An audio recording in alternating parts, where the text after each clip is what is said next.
এই সমাজের কোথাও দিন নাই, দ্বীনের চর্চা নাই। যে কোরআন দিয়ে আপনারা মসজিদে নামাজ পড়েন, যে রাসূলের তরিকায় মসজিদের সকল ইবাদত করেন, যে কোরআনকে আপনারা মসজিদে ফলো করেন, সে কোরআন দিয়ে আপনারা সমাজ চালাতে পারেন না। কথা বলেন না কেন? যে কোরআন শরীফ দিয়া, যে কোরআন মজিদ, যে কোরআনে কারীম দিয়া মসজিদে নামাজ পড়েন, ইবাদত করেন আল্লাহর হুকুম রাসূলের তরিকায়, সেই কোরআন দিয়া আপনি বাজারের ব্যবসা বাণিজ্য করতে পারেন না। সে কোরআন দিয়ে আপনার পরিবার চালাতে পারেন না। সে কোরআন দিয়ে আপনি সমাজ চালাতে পারেন না। কথা বলেন না কেন? কোরআনকে আপনারা ব্যর্থ বানিয়ে দিয়েছেন। অথচ রব বলেছেন কোরআনে কারীমের 13 নম্বর পারা 14 নম্বর সূরা, সূরা ইব্রাহিমের প্রথম আয়াতে আল্লাহ বলেছেন আলিফ লাম রা, কিতাবুন আনজালনাহু ইলাইকা লিতুখরিজান নাসা মিনাজ যুলুমাতি ইলান নূর। রব বলেছেন কোরআন একটা ম্যাগনেটিক লাইট, কোরআন একটা চুম্বক। সমাজের যেই জায়গায় অন্ধকার দেখবে, বেজাল দেখবে, দুর্নীতি দেখবে, কোরআন নামক লাইটকে সেখানে লাগিয়ে দিলে অন্ধকার থাকবে না, আলোকিত করে দিবেন কে? আল্লাহ। সমাজে অন্ধকার থাকলে, দুর্নীতি থাকলে, হারাম থাকলে কোরআন বলছে লিতুখরিজান নাসা মিনাজ যুলুমাতি ইলান নূর। কোরআন অন্ধকার থেকে আলোর পথ দেখায়। কিন্তু এই কোরআনকে আপনাদের প্রয়োজনে আপনারা কোরআনকে মসজিদে রেখে দিয়েছেন। কোরআন মসজিদে আছে, কোরআন মাদ্রাসায় আছে, কিন্তু কোরআন সমাজে নাই। কথা বলেন নাকি? আপনারা রাগ করবেন না। কোরআনকে আপনারা বানিয়েছেন মক্তবে বাচ্চাদের পড়াবার বই। কোরআন এটা মক্তবে পড়ানো হয়। কোরআনকে বানিয়েছেন শবে বরাত আর শবে কদরে খতম পড়ার বই। কোরআনকে বানিয়েছেন কেউ মরে গেলে তার বাড়িতে 10 জন মিলে খতম পড়ে 300 টাকা করে পাওয়ার বই। কোরআনকে বানিয়েছেন জানাজার জিয়ারত করবার বই। কোরআনকে বানিয়েছেন তাবিজ আর কবজ দেওয়ার বই। কথা বলেন, বলেন। এজন্য আল্লাহ কোরআন দেন নাই। আল্লাহ কোরআন দিয়েছেন পুরা সৃষ্টির মানুষের চরিত্রের পরিবর্তনের জন্য, সমাজের নোংরামি দূর করে আল্লাহর জমিনে আল্লাহর তাওহীদ এবং রাসূলের রিসালাত প্রতিষ্ঠা করে পৃথিবীর সকল মানুষকে একীভূত করে এক তাওহীদ আর এক রিসালাত শিক্ষা দেওয়ার জন্য। এজন্য আল্লাহ দিয়েছেন আল কোরআন। আমরা কোরআন থেকে দূরে সরে গিয়েছি। আপনারা করেছেন 30 পারা কোরআন। ইমামের পিছনে তেলাওয়াত শুনতে আপনারা রাজি। আমাদেরকে বলা হয় তেলাওয়াত শুনলে সওয়াব পাওয়া যায়, এটা সত্য কথা। এই সমাজে 30 পারা কোরআনের তেলাওয়াত শুনতে কারো আপত্তি নাই। তারাবিহের নামাজে হাফিজদেরকে ভাড়া করে 30 পারা কোরআনের তেলাওয়াত শুনে মুসল্লিরা। কিন্তু এই মুসল্লিদেরকে যদি এই 30 পারা কোরআনের তাফসীর শোনানো হয় তাহলে আর কারো চাকরি থাকতো না। কথা বলেন না কেন? এরা কোরআনের আয়াতের তেলাওয়াত শুনতে রাজি, কিন্তু কোরআনের আয়াতে আল্লাহ কি বলেছেন এর ব্যাখ্যার তাফসীর শুনতে রাজি না। কারণ শুনলে তার বদমাইশি, তার চরিত্র বাইরে হয়ে যায়। কথা বলেন না কেন? এজন্য তেলাওয়াত শুনতে চায় কিন্তু কোরআনের ব্যাখ্যা মানতে চায় না। মনে রাখবেন, আপনি তেলাওয়াত শুনলেন আর কি শুনলেন না কিছু যায় আসে না। যে কোরআনের বিধান যদি না মানেন, আপনি যত বড় বুজুর্গ হন, আপনি জাহান্নামী। কথা বলেন। আমি আপনাদের কাছে যা জানতে চাইবো আপনারা মনোযোগ দিয়ে শুনবেন। আজকের এই কথাগুলোর পরে আপনারা যদি বাইচা থাকেন, আমিও যদি বাইচা থাকি, আগামী 100 বছর আপনারা আর আমার আর দাওয়াত দিয়েন না। আপনারাও সিদ্ধান্ত নেবেন না, আমিও আসবো না, কিন্তু আজকের কথা শোনা লাগবে। মানে কি বলতে চাই এটা শোনাই লাগবে। ঠিক আছে তো? ঠিক আছে। তাহলে আপনাদের কাছে আমি জানতে চাই, আপনারা যারা বসছেন আমার সামনে, সত্য কথা বলেন তো, আপনারা সকলে মানুষ কিনা? সবাই বললেন না? সবাই বলেন। এই যে বললেন আপনারা মানুষ, এটা আপনারা বুঝলেন কেমনে? আপনারা বন জঙ্গল থেকে আসেন নাই, আপনারা অন্য কোন প্রজাতির প্রাণী না, আপনারা মানুষ। আসলে এটা বুঝলেন কেমনে? কথা কয় না। এখন কন আপনারা যে মানুষ, আমি তো মনে হইতেছে না, আমার মনে হইতেছে না আসলে এরা কারা। মানে আপনারা বলেন মানুষ কেমনে?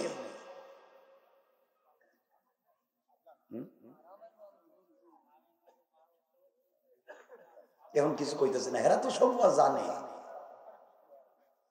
বলেন এখন। এই যে আমার সামনে বসে আছেন ভাব ভঙ্গি ধরে, আপনারা ভাবতেছেন মানুষ। আপনাদের হাত আছে, পা আছে, পঞ্চ ইন্দ্রিয় আছে, দেখতে মানুষের মতো মনে হয়, এজন্য আপনারা মানুষ। রব বলেছেন উলাইকা কাল আনআম। কিছু প্রাণীর হাত আছে, পা আছে, পঞ্চ ইন্দ্রিয় আছে, নাক কান চোখ মুখ আছে, দেখতে মানুষের মতো মনে হয়। রব বলেছেন এরা চতুষ্পদ জন্তুর মতো। বালহুম আদাল, মাঝে মাঝে তার চাইতে আরো খারাপ। রব বুঝাতে চাইলেন হাত পা নাক কান চোখ মুখ থাকলেই মানুষ হয় না। মানুষ হতে হবে আদর্শগত এবং চরিত্রগত দিক থেকে।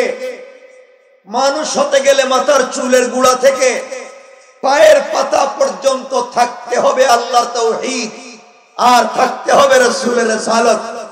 আদর্শ আর চরিত্র, তাওহীদ আর রিসালাত যদি না থাকে, দেখতে মানুষের মতো মনে হবে, কিন্তু রব বলেছেন এরা কুকুরের চাইতে আরো খারাপ।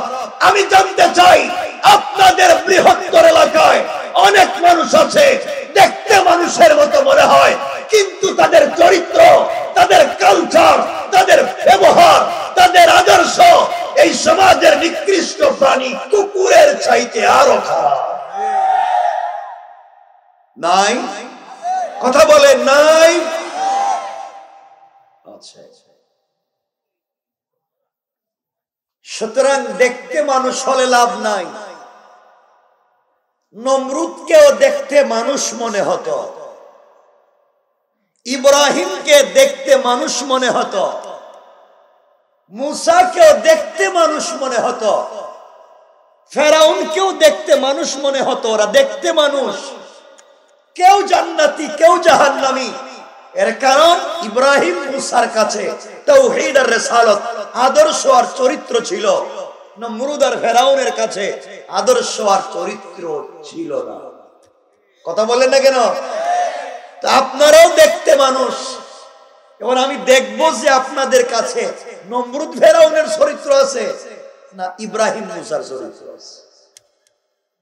কথা কি বুঝলেন আমার? এবার ভালো করে বুঝলেন। আপনারা মনে করতে পারেন আপনারা নামাজ পড়েন এই জন্য মুসলিম, আপনারা নামাজি মুসলিম। আমি আল্লাহ পাকের জাত ও সিফাতের নামে কসম করে বলছি, শুধু নামাজই আপনাকে জান্নাতে নিবে না। কিয়ামতের দিনে আল্লাহ বলবেন ফাওয়াইলুল লিল মুসাল্লিন, অনামাজি তুমি তোমার নামাজের গাঁটটি সহ জাহান্নামে যাও।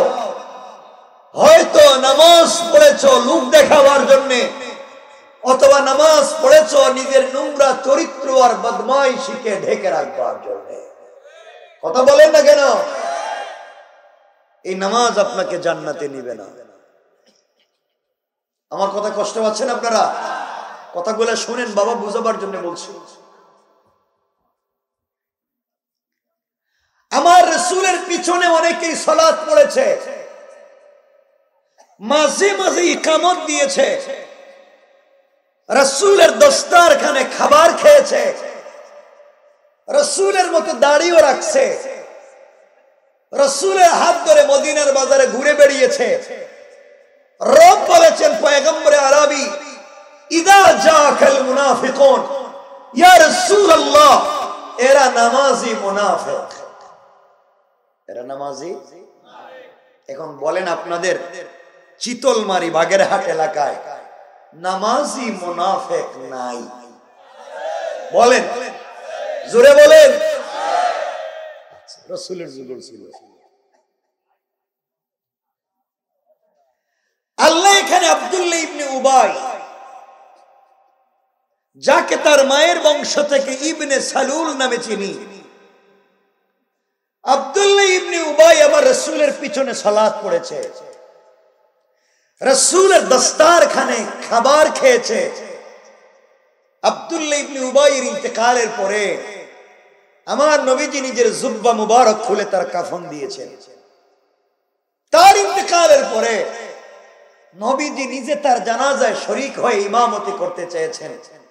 রব বলেছেন পয়গম্বরে আরবি, আপনার মুসল্লি, আপনার দস্তারখানের সাথী আপনার জুব্বা নিয়ে কবরে গেছে, ইয়া রাসূলুল্লাহ একটা জুব্বা নয় 100 জুব্বা তার কাফন দিতে পারেন, একবার নয় 1,00,000 বার আপনি তার জানাজার ইমামতি করতে পারেন, কিন্তু আমি রব তার নাম মুনাফিকের লিস্ট থেকে কাটব না। নাউজুবিল্লাহ বললেন না? রাসূলের মুসল্লি, রাসূলের দস্তারখানের সাথী, রাসূলের মতো দাড়িও, নবীজির জুব্বা নিয়ে কবরে গেছে, নবীজি নিজে তার জানাজায় শরীক, এরপরও জান্নাতি? বলেন বলেন, কই কোথায়? অপরাধ, অপরাধ কি মুনাফিকি করছে? কে বলছে নামাজ পড়ে নাই? পাক্কা নামাজি ছিল রাসূলের মুসল্লি। সে মসজিদে গিয়ে আল্লাহর হুকুম মতো নামাজ পড়েছে, রাসূলের মুসল্লি ছিল। সে ইমামের মুসল্লায় আল্লাহর রাসূলকে ইমাম মানছে, মসজিদে কোরআনের বিধান মতো সালাত পড়েছে, রাসূলের তরিকায় মসজিদের ইবাদত করছে। এক কথায় মসজিদে আল্লাহর হুকুম এবং রাসূলের তরিকা পূর্ণাঙ্গ মানছে। কিন্তু মসজিদ থেকে বের হইয়া সমাজের কোনো কাজে, পরিবারের কোনো কাজে, রাষ্ট্রের কোনো কাজে আর আল্লাহরেও মানে না, আল্লাহর রাসূলরেও মানে না। এজন্য আল্লাহ বললেন তুই মুনাফিক, তোর মসজিদের কাজে আর বাহিরের কাজে মিল নাই। এখন আমি আপনাদের কাছে জানতে চাই, আপনাদের এলাকায় আমি আপনাদের কাছে জানতে চাই, এই লোকটা যেভাবে আল্লাহর রাসূলকে মসজিদে মানছে, মসজিদের বাহিরে না মানার কারণে মুনাফিক, এই সমাজের ভিতরে অনেক লোক আছে মসজিদে আল্লাহর হুকুম মানে, মসজিদে রাসূলকে আদর্শ লিডার, রাহবার, নেতা মানে, মসজিদ থেকে বের হইয়া সমাজে যাকে নেতা মানে, সমাজে যাকে লিডার মানে, সমাজে যাকে দায়িত্বশীল মনে করে, সমাজের নেতা হয়তো এলাকার বদমাশ, নয় ফন্সিডিল ব্যবসায়ী, আর নয় এলাকার সব থেকে বড় দুর্নীতিবাজ। এখন আপনারা বলেন মসজিদের কাজে আর বাহিরের কাজে মিল আছে না? কথা কয় না কেন? তাহলে মসজিদের কাজে আর বাহিরের কাজে যার মিল নাই তার নাম কথা বলেন না কেন? আপনারা কি কথা কয় না? সত্য কথা কয়ে ফেলেন। আপনারা কি যে মসজিদে যে ইবাদত করলেন, কোরআন দিয়া রাসূলকে মানলেন, মসজিদ থেকে বাইরিয়া আপনার ছেলের বিয়ার সময় যে ডেক সেট বাজিয়ে গান বাজাইছিলেন, এটা কোন নবীর তরিকা করছেন? আপনি নিজের মেয়ের বিয়ের সময় যে গায়ে হলুদ করছিলেন শয়তানি করে বাতি জ্বালাইয়া, এটা কোন রাসূলের তরিকায়? আপনি যে ওজনে কম দিলেন, আপনি যে জমি বিক্রি করার সময় 3 জনের কাছে এক জমি 6 বার বিক্রি করছেন, নাই? কথা বলেন নাই? তাহলে মসজিদের ইবাদতে আর বাহিরের ইবাদতে মিল আছে? কথা বলেন মিল আছে? তার নাম, তার নাম আপনারা কি?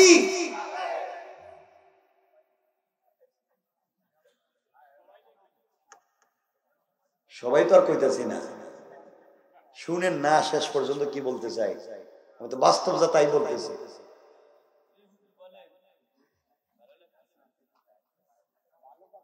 এই যে আমার সামনে আপনারা বসে রয়েছেন দাড়ি রেখা, আমিও রাখছি তো আপনারাও রাখছেন, শেয়ার ইসলাম। আপনারা ভাবতেছেন দাড়ি রাখছি এই জন্যই জান্নাতে চলে যাবে। আপনাদের জানবার বিষয়, তোমার আমার চাইতে বহুত লম্বা দাড়ি আজকালকের বহুত হিন্দু এবং খ্রিস্টানেরাও রাখে। কথা বলেন না কেন? তো কি হয়েছে তোমার? আপনি বলবেন সুন্দর একটা টুপি মাথায় দিয়া অথবা সুন্দর একটা পাগড়ি মাথায় দিলেই তো আল্লাহর ওলি হওয়া যায়। আপনাদের জানবার বিষয়, এই পৃথিবীতে সব থেকে সুন্দর টুপি আর সব থেকে দামি পাগড়ি যারা মাথায় দেয় অধিকাংশই শিখ। শিখ, শিখের মাথায় পাগড়ি দেখছেন? কথা কয় না কেন? কি ডিজাইন করা পাগড়ি! হে তো আরো ভাব ধরছে বেশি। আপনারা বলবেন লম্বা একটা জুব্বা পরে হাতে তসবিহ নিলেই আল্লাহর ওলি হওয়া যায়। আপনাদের জানবার বিষয়, আপনাদের চাইতে বহুত লম্বা তসবিহ এখন হিন্দু খ্রিস্টানরাও পরে, বিশেষ করে ব্রাহ্মণদের হাতে দেখবেন তসবিহ আছে। ওরা তসবিহ পড়ে হাতে একটা ব্যাগ নেয়, ব্যাগের ভিতরে হাত ঢুকায়, এরপরে ভিতরে তসবিহ পড়ে। কথা বলেন না কেন? ভাব তো তোমার চাইতে হে বেশি ধরছে। কথা বলেন না কেন? ভাব ভঙ্গি ধরে কাজ হবে।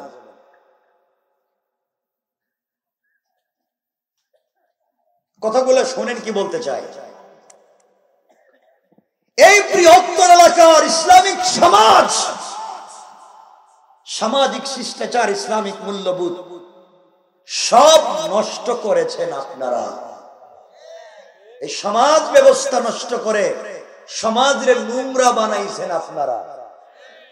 কারা? এরা আসতে কইল কেন? এরা চিন্তা করতেছে দাওয়াত দিয়ে আনলাম হুজুর রে, আমাদের গালাগালি করতেছে কেন? হ্যাঁ, আপনাদেরই কইতেছি। আর জীবনে দাওয়াত দিয়েন না, হেডেই কইয়া দিলাম। আমি 100 বছর আইতাম না এলাকায়, দরকার নেই, কিন্তু শোনা লাগবে কোন সমাজ নষ্ট করছে কে? সবাই বলে না, বিশ্বাস হচ্ছে না। এখানে অনেক মুরব্বী বসা, যাদের মুখের দাড়ি সাদা, পকেটে 1 হাত লম্বা তসবিহ আছে, 5 ওয়াক্ত মসজিদে নামাজ পড়ে। অনেক মুরব্বী আছে 5 ওয়াক্ত নামাজ পড়বার পরেও এলাকার সব থেকে বড় সুদের কারবার নাই। সমাজ নষ্ট করছে কি?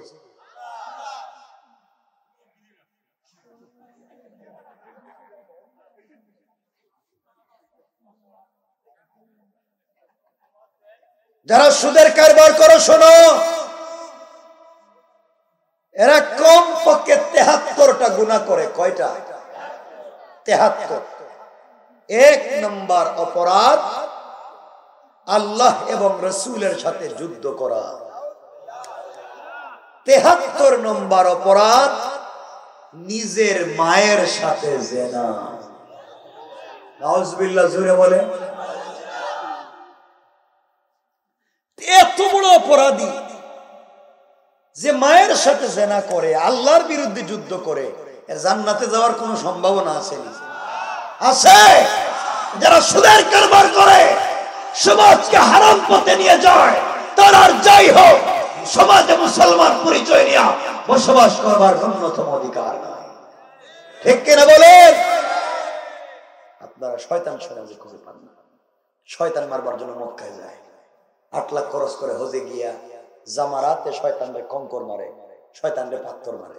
কথা কয় না কেন? দেখছেন নি আপনারা? হজে হজে শয়তানরে পাথর মারে, অথচ শয়তান পড়ে রয়েছে নিজের বাড়িতে। কথা কয় না কেন? শয়তান নিজের বাড়িতে বসে রয়েছে, আর হে পাথর মারতে গেছে 6000 কিলোমিটার দূরে।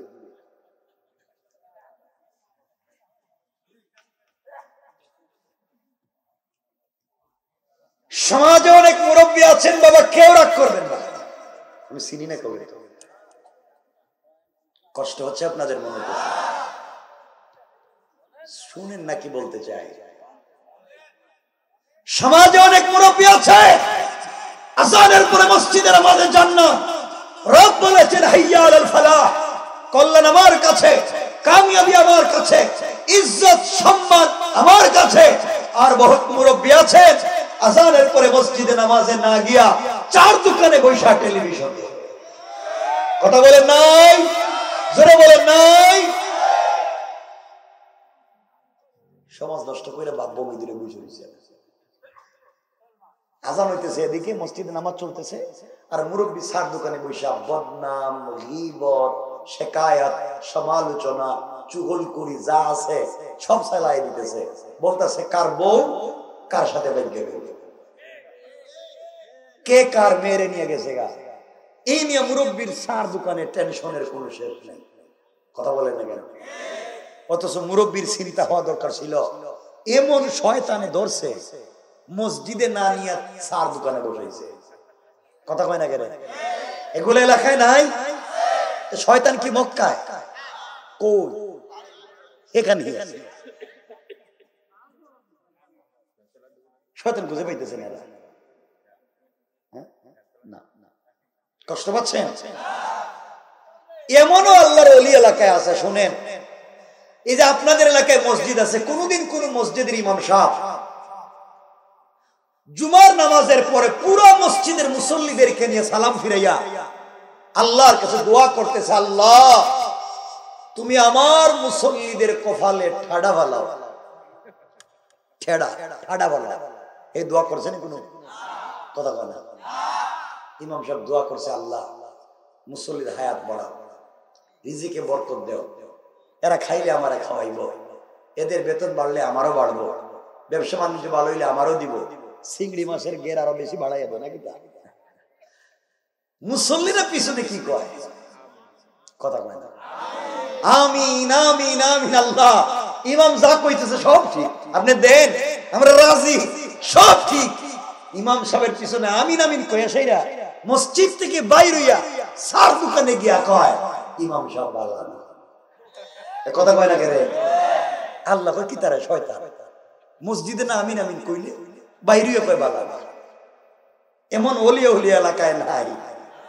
কথা বলে না কেন? তো শয়তান শুধু মক্কায়। এমনও আল্লাহর ওলি এখানে বসা, আল্লাহর ওলি আওয়াবিন পড়ে, চাষ পড়ে, ইশরাক পড়ে, তাহাজ্জুদের নামাজ পড়ে, ফজরের নামাজ জামাতে পড়ে, এরপরে রুটিন মতো কোরআন শরীফ পড়ে, রুটিন মতো তাসবিহ পড়ে, সব রুটিন মতো কইরা সেইরা কুদাল একটা কান্দে নিয়া আল্লাহর নামের জিকির করতে করতে জমিনে গিয়া আরেকজনের আইল কাইটে ঢুকাইয়া দেয়। কথা বলেন নাই? শয়তান কই? কি ভাব ভঙ্গি ধরছে এরা, বসে রয়েছে দেখছেন ওলিয়া উলিয়ার মতো, আর সব শয়তান রেখে দিতে লাগে। আপনারা চিন্তা করতেছেন বাবা হুজুরি গুলাম না বললো তো পারত। আমি বুঝাতে চাচ্ছি এই ভাব ভঙ্গিতে কাজ হবে না যদি ওখানকার আদর্শ আর চরিত্র ঠিক না থাকে। রবের কাছে একটাই জিনিস, তার আদর্শ আর চরিত্র ঠিক আছে কিনা দেখবে। সমাজ আপনারা নষ্ট করেছেন, যারা ভিলেজ পলিটিক্স করেন, এলাকার রাজনীতি করেন, এলাকার মডল, এলাকার মাতবর, এলাকার মাতব্বর, এলাকার বিচারী, পঞ্চায়েতের বড় মুরব্বী, এলাকার বড় মুরব্বী, কসম রব্বে পাকের জাতের এলাকায় অনেক মুরব্বী আছে যারা পঞ্চায়েতের বিচার করতে গিয়া এক কাপ রং চা খাইয়া এদিকের বিচারকে এদিকে দিয়া দেয়। এটা এলাকায় নাই।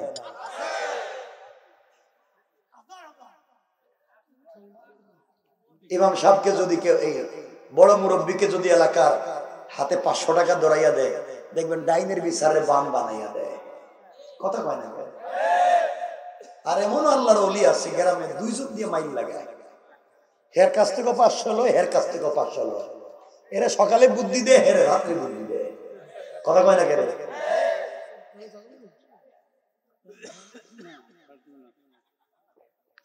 কষ্ট পাইতেছেন আমার কথা বলতে? এগুলো এলাকায় নাই? এমন আল্লাহর ওলি আছে এখানে, নিজের ছেলেরে সম্পত্তি ঠিক মতো বন্টন করে দিছে, নিজের মেরে দেয় নাই, অনেক বোন রে দেয় নাই। কথা বলেন না কেন? আছে না নাই? নিজের মেয়েকে ঠকিয়েছে, নিজের ভাইকে ঠকিয়েছে, ইয়াতিমদেরকে ঠকিয়েছে, সব ঠকাইয়া মাইরা খাইয়া গরিবের জায়গা তুমি নিজের নামে বুয়া জাল দলিল বানাইয়া পাবলিককে গরম ছাড়া কইরা হজে গিয়া কাবার গিলাফ ধরে কামতে স্যার কইতেছে আল্লাহ তোমার ঘরে যদি মাফ করে দাও, আল্লাহকে কি তারে বাটপা তুই পাবলিক রে ঠকাইয়া তোর আমারও ঠকাইতেছিস। কথা বলেন কি হারে সমাজ নষ্ট।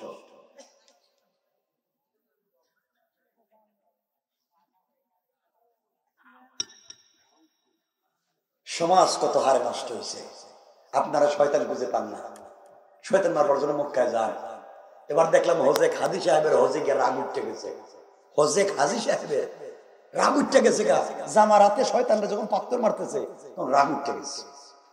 পাথর মারতে মারতে শয়তানের উপর রাগ উঠতে জুতা খুলিয়া জুতা মারতেছে শয়তান ভাই, জুতা মারতেছে শয়তান ভাই, নিজের জুতা গেছে আরেকজনকে কত জুতাটা দেয় আগে শয়তান ভাইরা লই।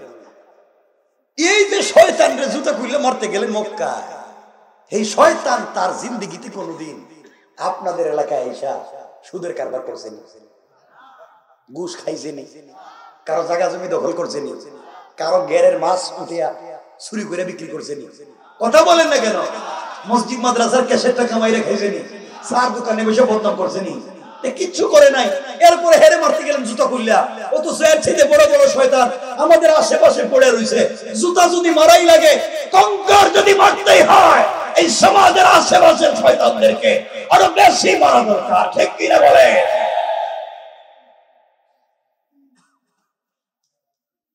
সমাজ নষ্ট।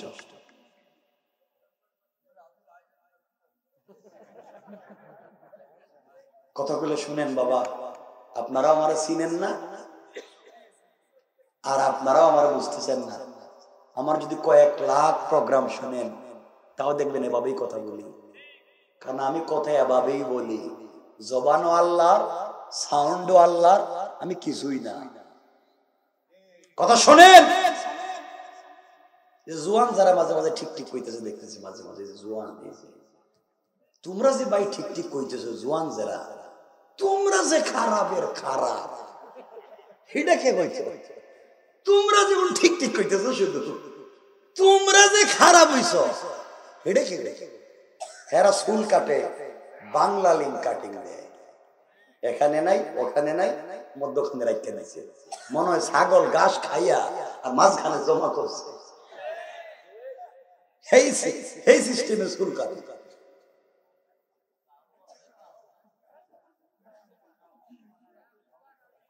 আর যদি মোটর সাইকেল একটা থাকে, এত স্পিডে মোটর সাইকেল চালায়, ওরে আল্লাহ, কথা কোন নাকি দেখছেন?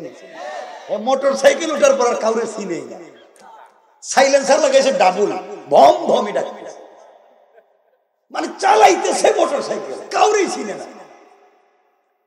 আর যদি মোটর সাইকেলের পিছনে তার গার্লফ্রেন্ড, তার প্রেমিকা, এটা আরেক পাওয়ার, হেডেরে যদি বসাইতে পারে পিছনে, তাহলে তো খাইছে। কথা কোন না কেন? এখন বাতাসের উপর দিয়ে যায়, উড়ে উড়ে যাইতেছে, কাউরি শুনতেছে না। মইরা গেল হে খুশি, সালে এমন স্পিড দিছে, ওভার স্পিডে চালাইতে চালাইতে কিছু দূর যাওয়ার পরে এক জায়গায় তার মাথা ঘুরছে, এক জায়গায় হাত, এক জায়গায় পাও, মোটর সাইকেল আরেক জায়গায়, হে আরেক জায়গায়, আর তার গার্লফ্রেন্ডে কুত্তা কামড়ে গেছে।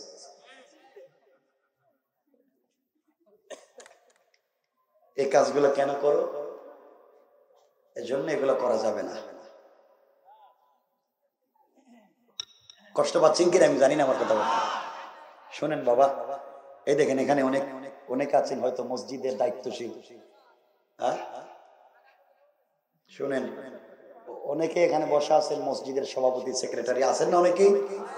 দুহাত জোর করে বলছে আপনাদের চিনি না, আমি আপনাদের কথা বলতেছি না। এবার শুনেন, আমি আমার অভিজ্ঞতা থেকে বলছি, সমাজ নষ্ট, পরিবার নষ্ট, পঞ্চায়েত নষ্ট, এলাকা নষ্ট, শেষ পর্যন্ত আল্লাহর ঘর মসজিদও নষ্ট। খবর নিয়ে দেখেন আপনাদের বৃহত্তর এলাকায় ম্যাক্সিমাম মসজিদের সভাপতি সুদখোর, ক্যাশিয়ার ঘুষখোর, সেক্রেটারি দুর্নীতিবাজ, চাঁদাবাজ, বদমাইশ, ফেন্সিডিল ব্যবসায়ী, ব্যবসায়ী চাঁদাবাজি করে খায়, গরিব সব মাইরা খাইয়া শেষ বয়সে মসজিদের দায়িত্বশীল হয়ে যায়।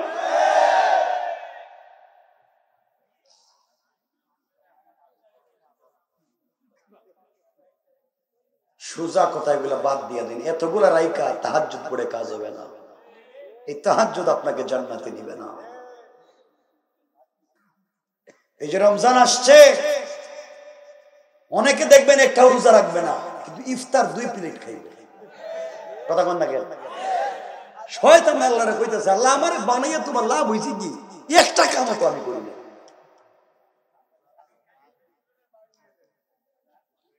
এগুলো কি করলেন? আরো অনেক মুসল্লি আছে তারাবির নামাজে যদি ইমাম 20 রাকাত নামাজ 2 ঘন্টায় পড়ায়, তবে কালকে থেকে এর পিছনে নামাজ হবে না। এটা কি পড়াইলো? ঠেলার মতো চলে না। কিন্তু 20 রাকাত যদি 8 মিনিটে পড়ায়, তবে হেডের দরকার। এটার কি স্পিরিট আল্লাহ দিছিল হেরে, কি যে কইলো ফেরেশতারা আল্লাহর কয়, আল্লাহ হে কি কইছে আমরা তো কিছু বুঝলাম না, কিছু লিখতে পারি না। কথা বলেন না কেন ভাই? এখানে কি জ্বালাইয়া রাখছে মনে হয়? কয়েল টয়েল জ্বালাইছেন কোনো জায়গায়? এটা আমার কষ্ট হচ্ছে। কোন জায়গায় জানি যে এখান থেকে ধোঁয়া আসতেছে আর আমার কষ্ট হচ্ছে। কষ্ট হচ্ছে? আপনাদের কষ্ট হয়? একটু হাত উঠে দেখান কার কার কষ্ট হয়। এটা আগের জায়গায় এতক্ষণ ওয়াজ করলাম, প্রায় 1 ঘন্টার উপরে, এখনো কইতেছে কষ্ট। 1 ঘন্টা ওয়াজ করে পরিবর্তন হইল না, কষ্ট হচ্ছে। হাত এটা কিতা, এটা উঠতে যায় কেন? শুনেন, আমি আপনাদের মনোযোগ আকর্ষণ করবার চেষ্টা করছি, যেন কোনোভাবে মনোযোগ অন্যদিকে না যায়। না, আমি কথা বলছি যখন আমার দিকে নিতে চাচ্ছি। আমার বন্ধুগণ, কথাগুলো বুঝেন। এজন্য আমার পরিষ্কার কথা বাবা শোনো, আমি আবারও বলছি, ভালো করে শোনো। আমার মাইকের আওয়াজ যত দূর পর্যন্ত যায়, আমি আল্লাহ এবং তার রাসূলের পক্ষ থেকে পয়গাম পৌঁছে দিচ্ছি। আমার মাইকের আওয়াজ যত দূরে যায়, এই এলাকায় যারা সুদের কারবার করে, ঘুষ খাও, ফেন্সিডিল ইয়াবার কারবার করো, চাঁদাবাজি করো, গরিবরে ঠকাও, পাবলিকরে ঠকাইয়া খাও, জায়গা জমি দখল করো, মসজিদ মাদ্রাসার কেসের টাকা বাইরে খাও, বদনাম গীবত শিকায়ত করো, এক কথায় নাফরমানি করো, আমার মাইকের আওয়াজ যত দূরে যায় ভালো হয়ে যাও। ঠিক কিনা জুড়ে বলেন, কি হয়ে যাও? আবার বলেন, কি হয়ে যাও? রাসূলের পক্ষ থেকে পৌঁছে দিলাম, ভালো হয়ে যাও। আমি বলবো বাল্লিগু আন্নী ওয়ালাউ আয়া, আপনি বলছিলেন পৌঁছায়া দাও, আমিও পৌঁছায়া দিয়েছি। আল্লাহ, আমিও পৌঁছায়া দিয়েছি। ইয়া রাসূলুল্লাহ, আমি পৌঁছায়া দিয়েছি।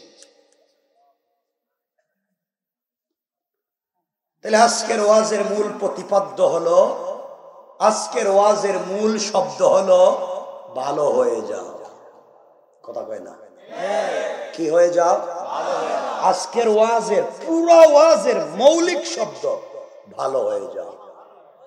তাইলে সকালে ঘুম থেকে উঠে যদি দেখেন এদিকে একজন সুদের কারবারি হাইটা যাইতেছে, পিছনে গিয়া বলবেন, আঙ্কেল ভালো হয়ে যাও। হ্যাঁ, সার দোকানে বসে বসে বদনাম চলতেছে নামাজের সময়, লম্বা সালাম দিয়া বলবেন ভালো হইয়া যাও। ঠিক কিনা বলবেন? চাঁদাবাজি করে পাবলিককে ঠকাইয়া খায় যাইতেছে, এদিকে 500 টাকা খাইয়া বিচার করতে, পিছনে গিয়া বলবেন ভালো হইয়া যাও। এমন ওর বাজরাইলিস। কি হয়ে যাও? সবাই বলেন। আশেপাশে থাকলে কইয়া দেন, আশেপাশে। এখান থেকে শুরু হয়ে গেল। এজন্য রমজান আসছে, শয়তানকে আল্লাহ বাইন্ধে রাখবো। এখানেও যদি থাকে, এলাকায় যদি থাকে, আল্লাহ সব শয়তানরে বাইন্ধে রাখো, আর নইলে ভালো হয়ে যাবে। ঠিক আছে তো ইনশাআল্লাহ? পরিষ্কার? পরিষ্কার। আমরা সামনের দিকে যাই, 11:30টার উপরে হয়ে গেছে। আর শুনেন, এতক্ষণ বলছি সামাজিক অবক্ষয়, সামাজিক নোংরামি, সমাজের সমস্যা, আরো বহুত সমস্যা আছে, এগুলা বললে আপনাদের কষ্ট লাগবে। এতগুলা সমস্যা রাইকা কি এর নামাজ, কি এর ভাব ভঙ্গিরে বাবা। আমার রাসূলের অনেক সাহাবীর কাপড় ছিল না, পোশাক ছিল না, থাকবার জায়গা ছিল না। স্ত্রী পড়লে স্বামী পড়তে পারতেন না, স্বামী পড়লে স্ত্রী পড়তে পারতেন না। কিন্তু রব তাদেরকে দুনিয়া বেঁচে থাকতে জান্নাতের সার্টিফিকেট দিয়েছে। ছিল তাদের কাছে আদর্শ আর চরিত্র। অনেক দেখবেন জুমার নামাজে, এলাকায় জুমার নামাজে সবার শেষে মসজিদে যায়। ইমাম সাহেব যখন খুতবা শুরু করছে তখন বেচারা মসজিদে গেছে, গিয়ে দেখবেন এই সরো, আস্তে আস্তে ব্যাঙ্গের মতো সবার সামনে গেছে। এগুলা যায়নি কেন? কথা কয় না কেন? এটা হইল শয়তান। এটা কি আস্তে কইতেছে কেন বুঝলাম না। এটা শুধু শয়তান না, টাটকা শয়তান। নবীজি বলছেন যে লাফায়ে লাফায়ে সামনে চলে যায়। নবীজি বলছেন এটা শয়তান রে, এর কাপড়টাই না ধরো। ওইটা এখন যাইতেছে, সালাম ফিরাইয়া আবার বাইরে যাবে। কথা বলেন না কেন?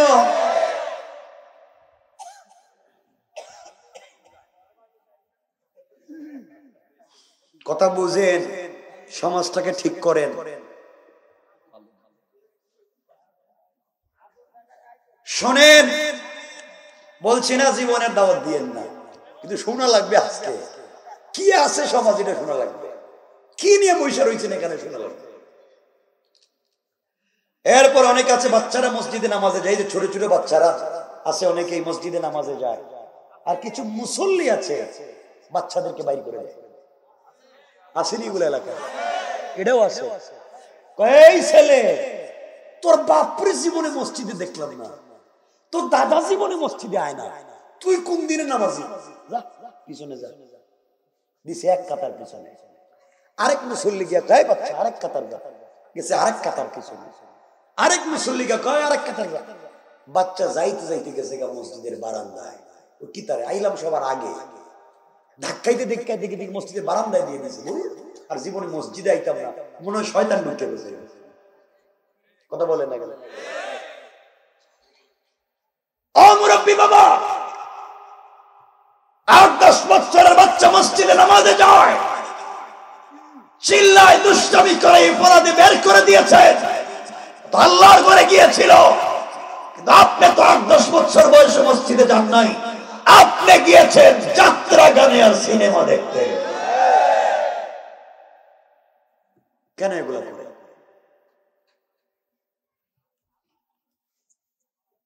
বাচ্চারা মসজিদে নামাজে নিয়ে যায় না, অথচ বাচ্চাকে হাত ধরাইয়া পৃথিবীর সব জায়গায় নিয়ে যায়। অফিসে, আদালতে, মার্কেটে, দোকানে, বাজারে, সব জায়গায় বাচ্চারা নিয়ে যায়। এটা তোমার দোকান, তোমার দাদার বাড়ি, তোমার নানার বাড়ি, এটা অমুক, এটা অমুক, সব হাত ধরাইয়া বাচ্চারা চিনায়।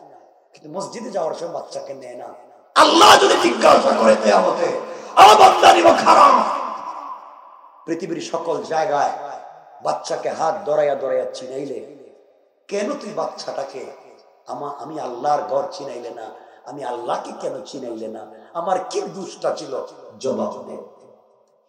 কথা বলেন, কি জবাব দিব? সব জায়গায় নিয়ে যায়, মসজিদে নিয়ে যায় না। বাচ্চা মসজিদে চিল্লাইব না তো কি মুরব্বী চিল্লাইব? বাচ্চাই তো চিল্লাইব। বাচ্চারা মসজিদে চিল্লাবে, চিল্লানোর ব্যবস্থা তো আপনারাই করছেন। সব বাচ্চাকে পিছনে দিয়া দেয়। তো 10-20টা বাচ্চা যদি এক জায়গায় জমা হয়, এলাকায় আর শয়তানের দরকার আছে? এরা তো কাম সাইরা লইল। আপনি এদেরকে জমা করছেন কেন? 2 মুসল্লি চিপায় এক বাচ্চা, আরো 2 মুসল্লি চিপায় আরেক বাচ্চা, এভাবে চিপায় চিপায় বাচ্চাদেরকে দিয়ে দিলে নামাজও শিখতো, দুষ্টামিও করতো না। কথা বলেন না কেন? কেন এগুলা করেন নাই? সব বাচ্চারা দিয়া দেয় পিছনে। নে মাঝে মাঝে বাচ্চারে মসজিদে নেয়। কোন দিন নেয়? কত সবে বরাত, শুক্রবারে নেয়। কেন নেয়? জিলাফি, জিলাফি আর তাবারুক। দেখবেন যেদিন মসজিদে তাবারুক দেয়, জিলাফি দেয়, সেই দিন এই মাত্র বউ যেটারে দুনিয়া ডাউনলোড করছে, মানে এই মাত্র সাপ্লাই দিছে, হেডারে খুলে লইয়া যায়। আমার আরেক প্যাকেট দিতে লুইছি আরেকটা। এই দিন যাইতে পারো আর বাকি দিন যাইতে পারো না কেন?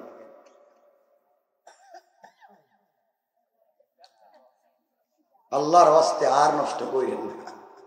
সব কথা বলতেছি না, আজকে নতুন জায়গা বইলে ভালাইতেছি না, সব বলতাম না আজকে। সমাজ কত হারে নষ্ট, এজন্য সমাজের নোংরামি থেকে আমাদেরকে বাঁচতে হবে। ইনশাআল্লাহ বলেন না? ইনশাআল্লাহ বলেন। আজকালকে স্ত্রীরা স্বামী দ্বিতীয় বিয়ে করলে যে রিয়াকশন দেয়, ঘরে থাকবো না, মইরে যাবো, আমার ঘরে সতী নামছো কেন, এত কিছু করে ভালো কথা। এই স্ত্রীরা যদি স্বামীকে জিজ্ঞাসা করতো একদিন যে তুমি যে আমারে খাওয়াও টাকা, এটা কই পাইছো, হালাল না হারাম, ওই হালাল না হারাম ওই সময় রিয়াকশন দিতে পারে না। কথা বলেন না কেন? তাহলে স্বামীরা ভালো হয়ে যেত, হারাম খেত না। এই জন্য আল্লাহর ওয়াস্তে আমরা সকলে ভালো হয়ে যাই। কি হয়ে যায় মনে থাকবে তো? এগুলা সামাজিক সমস্যা, বেঁচে থাকবার পথ এবং পদ্ধতি সংকেত। আমার মুসলমান বন্ধুগণ, গভীর মনোযোগ। আল্লাহ রাব্বুল ইজ্জত ওয়াল জালাল আখিরি জামানার পয়গম্বর সরকারে কায়নাত, দো জাহানের সরদার নবী রহমত জনাবে মুহাম্মদ রাসূলুল্লাহ সাল্লাল্লাহু আলাইহি ওয়াসাল্লাম কে আল্লাহ তাআলা জানিয়ে দিলেন, বন্ধু আমার, দুনিয়ার জমিনে যারা নিজেকে আমি আল্লাহর গোলাম দাবি করবে, আশিক রাসূল দাবি করবে, আমি আল্লাহর গোলাম নিজেকে মনে করবে, আল্লাহর গোলামের গুণ কি, কোয়ালিটি কি, আল্লাহর গোলামের কন্ডিশন কি? আমার আল্লাহ কোরআনে কারীমের 19 নম্বর পারা 25 নম্বর সূরা সূরাল ফুরকানের 63 নম্বর আয়াত থেকে বললেন, আমার আল্লাহ বললেন, ওয়া ইবাদুর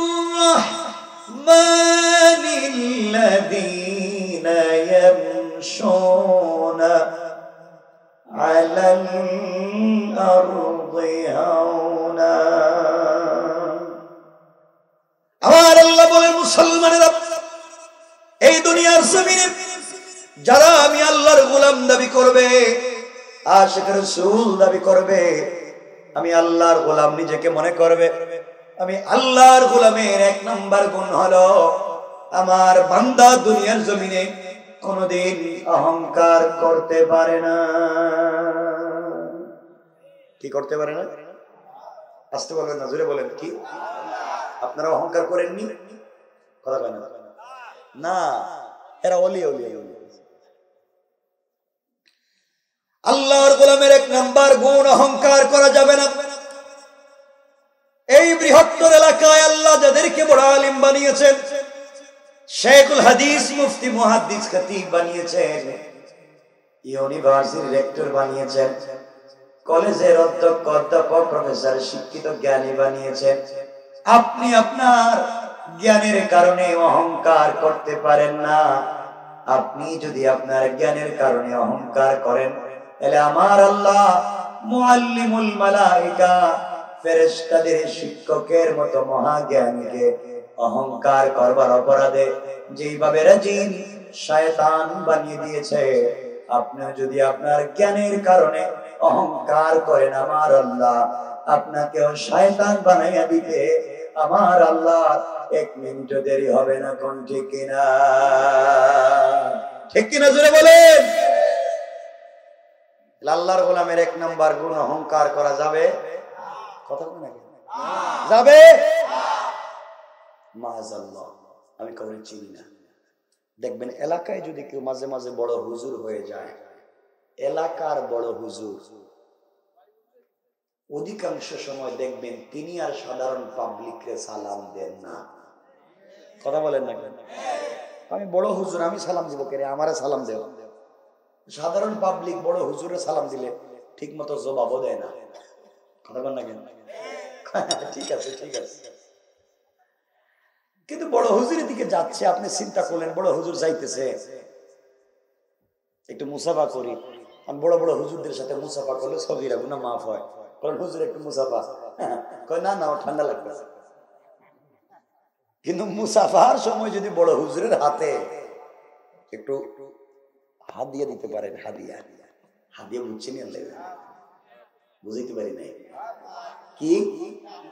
একটু বড় হুজুরের হাতে হাদিয়া দিতে পারেন, থ্যাংক ইউ ভেরি গুড, আবার এই চরণ দিব, মাশাআল্লাহ, সব ঠিক হয়ে গেছে। কথা বলেন আছে না নাই? আপনারা চিন্তা করতেছেন মনে হয় হুজুর শুরু করছে কি? সবাই দিক হইতেছে, যে জায়গায় সমস্যা ওই জায়গাটাই বলতেছে। এবার কান খাড়া করে শুনেন, এই এলাকায় আল্লাহ যাদেরকে টাকার মালিক বানিয়েছেন, সম্পদের মালিক, গাড়ির মালিক, বাড়ির মালিক বানিয়েছেন, ক্ষমতার মালিক বানিয়েছেন, আপনি যদি আপনার সম্পদ আর ক্ষমতার কারণে অহংকার করেন, আমার আল্লাহ চাইলে 10 তলা থেকে থাবড়াইয়া গাছ তলায় নামাইয়া দিতে আমার আল্লাহ 1 মিনিটও দেরি হবে না। কোন ঠিক না? আল্লাহ পারবেনি? পারবে। আপনাদের এলাকায় খবর নেন, আজ থেকে 50 বছর আগে এই এলাকায় অনেকের ঘরে লাখ লাখ টাকা ছিল, মানে লাখপতি। আজ তার ছেলে মেয়েরা মানুষের বাড়িতে কাজ কাম কইরা খায় নাই? আর আজ থেকে 50 বছর আগে এই এলাকায় অনেকের ঘরে বৃষ্টি দিলে টিন লাগাবার পয়সা ছিল না, ঝুপড়ি ঘর ছিল। আজ আল্লাহ তার ঘরে কোটি কোটি টাকার মালিক বানাইছে। আছে না নাই? কে করতে পারে? কে? ভালো হয়ে যাও, অহংকার করা যাবে না। মনে রাখবেন একটা, এখন যদি আমি আলোচনা শুরু করি অহংকার করলে ক্ষতি কি, অহংকার ছেড়ে দিলে লাভ কি, তাহলে আমার লাগবে 2 ঘন্টা। শুনেন না, এই জন্য অহংকার এই সাবজেক্টটা এখানে রাখলাম, শুধু এতটুকুনি বললাম, অহংকার করা যাবে। 2 নম্বর আল্লাহর গোলামের 2 নম্বর গুণ আমার আল্লাহ বললেন, ওয়াইদা খাতাবাহুমুল জাহিলুনা ক্বালু সালামা।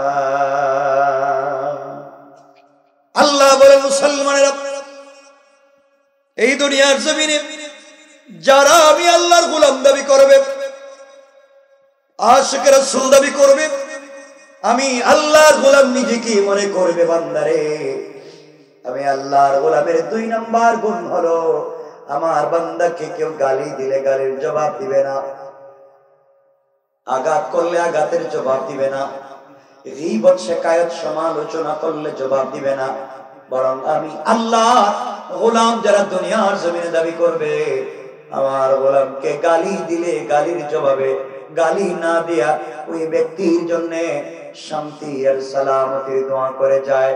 পড়েন সুবহানাল্লাহ। আল্লাহর গোলামের 2 নম্বর গুণ, গালি দেওয়া যাবে। বলেন না সবাই যাবে? এতগুলো মানুষ বলেন যাবে? আপনারা গালি দেননি না? কিছুইলি রাস্তায় বেরিয়ে যায়, গালি দেন।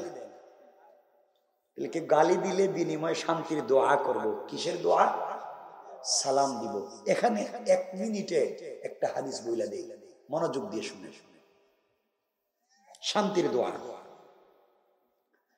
খুব মনোযোগ দেন। আমাদের কলিজার টুকরা মা আম্মা জান আয়েশা সিদ্দিকা রাদিয়াল্লাহু তাআলা আনহা বলেন, আমি যখন দেখতাম রাসূল পাক সাল্লাল্লাহু আলাইহি ওয়াসাল্লাম ঘরে আসতেছেন, তখন আম্মা জান বলেন আমি ঘরের দরজার চিপায় দাঁড়িয়ে থাকতাম, পর্দার আড়ালে দাঁড়িয়ে থাকতাম, নবীজি যেন আমাকে দেখতে না পান। তিনি ঘরের দরজার সামনে এসে আয়েশা বলে ডাক দিবেন, আর আমি ঘরের দরজা খুলে ঝাপকি মেরে তাকে জড়াইয়া ধরে তার কপালে চুম্বন দিয়া আমি তাকে সর্বপ্রথম সালাম দিব। সুবহানাল্লাহ নাই? জোরে বলেন না সুবহানাল্লাহ। কিন্তু আম্মাজান বলেন আল্লাহে, আল্লাহর জাত ও সিফাতের কসম, আমি যতদিন চেষ্টা করছি নবীজিকে আগে সালাম দেব, কোনোদিন দিতে পারি নাই। বরং নবীজি ঘরে আসা বহু দূরে থাকতে আমাকে সালাম দিতেন। সবাই বলে। এখান থেকে আমরা তিনটা শিক্ষা পাইলাম। কয়টা? এক নাম্বার, বলি শোনো না, এক নাম্বার শিক্ষা, নবীজি বাহির থেকে এসে ঘরে সালাম দিতেন। এর অর্থ দাঁড়ালো বাহির থেকে এসে ঘরে সালাম দেওয়া সুন্নত। ঘরে কেউ থাক আর না থাক, আপনি বাহির থেকে আসলে ঘরে সালাম দিবেন। নাই সুবহানাল্লাহ জানিয়ে না, ঠিকও জানিয়ে না, ইনশাআল্লাহ কোন বলেন ইনশাআল্লাহ। বাহির থেকে এসে ঘরে সালাম দিবেন তো? দুই নাম্বার শিক্ষা, নবীজি বাহির থেকে এসে ভিতরে সালাম দিয়েছেন। এর অর্থ বাহির থেকে এসে ভিতরে সালাম দিতে হয়। এখান থেকে জানতে পারলাম আজকের থেকে উস্তাদ ছাত্রদেরকে সালাম দিবেন, টিচার স্টুডেন্টকে সালাম দিবেন। ছাত্ররা আগে থেকেই ক্লাসে বসে থাকে, উস্তাদ বাহির থেকে ক্লাসে ঢুকেন। উত্তম হলো বাহির থেকে এসে ভিতরে সালাম দিবেন, উস্তাদ ছাত্ররা সালাম দিবেন। কিন্তু আমাদের দেশে উল্টা, উস্তাদকে যদি ছাত্র সালাম না দেয় তাহলে পিড়া। কথা বলেন না কেন?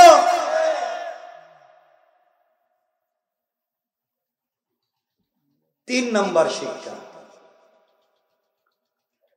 নবীজি বাহির থেকে এসে প্রথমে আয়েশাকে সালাম দিয়েছেন। এর অর্থ দাঁড়ালো নবীজি সাল্লাল্লাহু আলাইহি ওয়াসাল্লাম নিজে আয়েশাকে আগে সালাম দিয়েছে। এর অর্থ স্বামী স্ত্রীকে সালাম দিয়েছে। নবীজি কারে সালাম দিয়েছেন? নবীজি যখন আয়েশারে সালাম দিয়েছেন, নবীজি স্বামী, আয়েশা স্ত্রী, তাহলে অর্থ দাঁড়ালো স্বামী সালাম দিয়েছেন কারে? কথা কয় না কেন? তাহলে এখান থেকে বুঝতে পারলাম স্বামী সালাম দিবে বউরে। তাহলে এখন সত্য কথা কোন, আপনারা স্ত্রীকে সালাম দেননি, মিথ্যা কথা বলবেন না। দেন না কেন? দেন না কেন জিজ্ঞেস?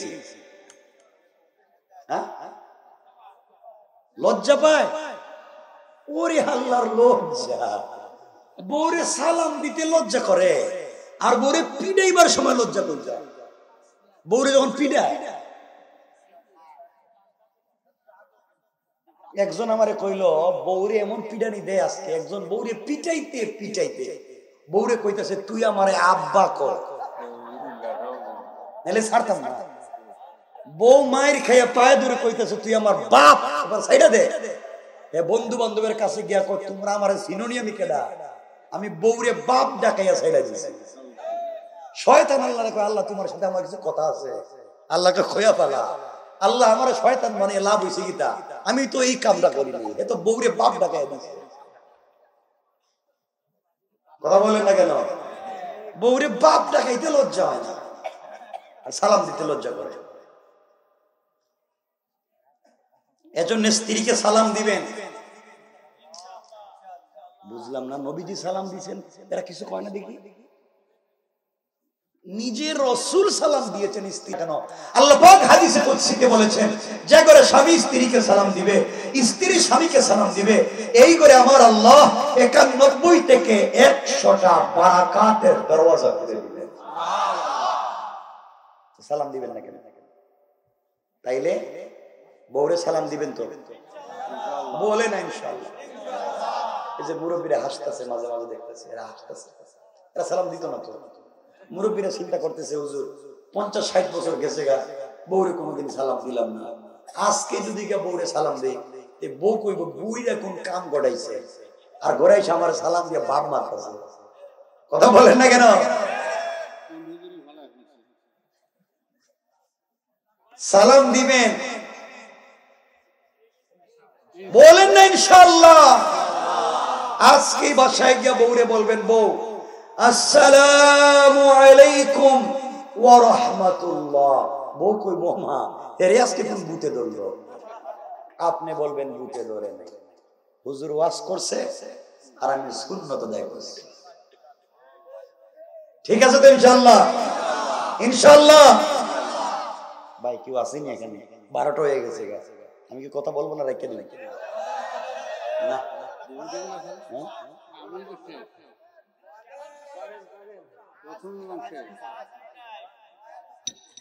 না আপনাদের তো কষ্ট হচ্ছে দেখতেছি, অসুবিধা হচ্ছে।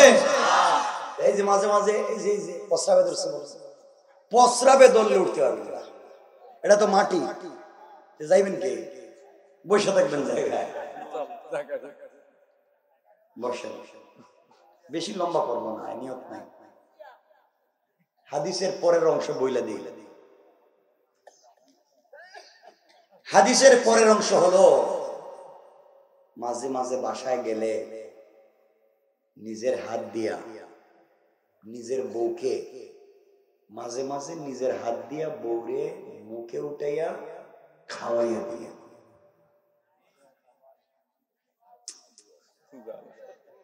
আরে ঠিক তো আমি জানি রে বাবা, যাইনি তো বলতেছি ইনশাআল্লাহ কর বলছি। মাঝে মাঝে নিজের হাতে বউরে মুখে উঠাইয়া খাওয়াইয়েন।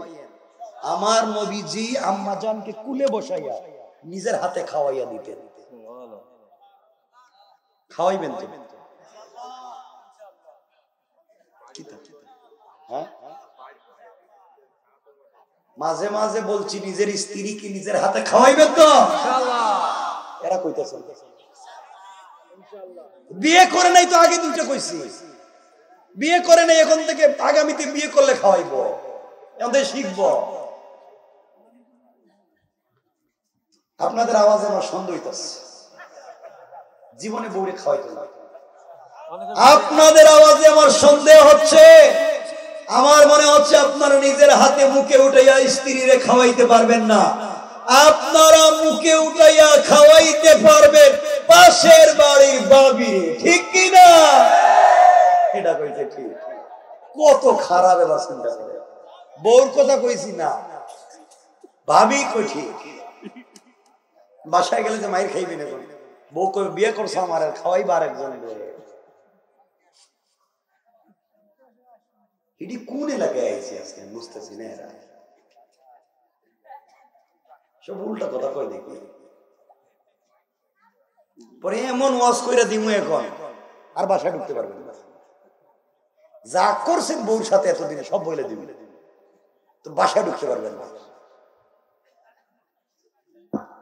খাওয়াইবেন তো ইনশাআল্লাহ?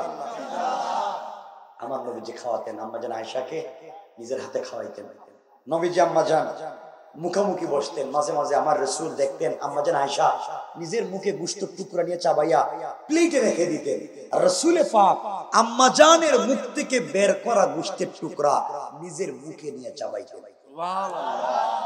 রাসূল বলেছেন, স্বামীর মুখের জুটা স্ত্রী, স্ত্রীর মুখের জুটা যদি স্বামী খায় তাহলে আল্লাহ 10 থেকে 12টা রূপ থেকে মুক্ত করে দিবেন।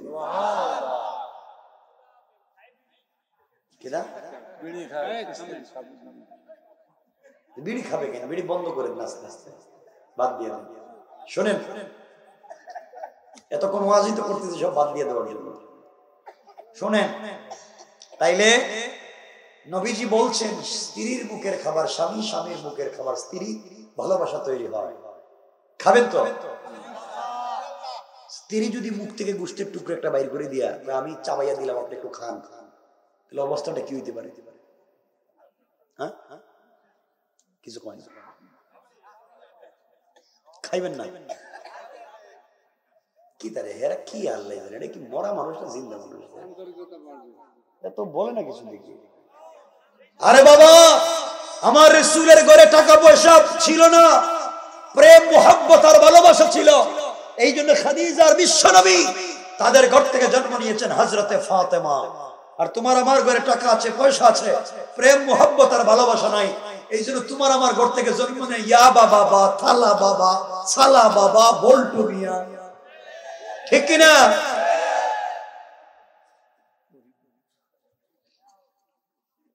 এজন্য স্ত্রীর মুখের খাবার মাঝে মাঝে খাইয়ে, হ্যাঁ, এই যে আজকে 12টা হয়েছে, এখন যদি ওয়াজ থেকে বাসায় যান, আর কোন স্ত্রী যদি মনে করে হুজুর ওয়াজ করছে, স্বামীরে খাওয়াইলে বরকত হয়, ভালোবাসা বাড়ে, এই চিন্তা করে মুখের ভিতর থেকে গোশতের টুকরো একটা চাবাইয়া আপনার হাতে দিয়া যদি কই স্বামীটা খাও, তাহলে আমার মনে হইতেছে আপনাদের অবস্থায় থাপড়াইয়া বউর সব টাক ফলাই দিবে। ঠিক কিনা? এটা ঠিক কইছে কেডা রে? তো বউ পিড়াইব দেখতেছি শেষ পর্যন্ত।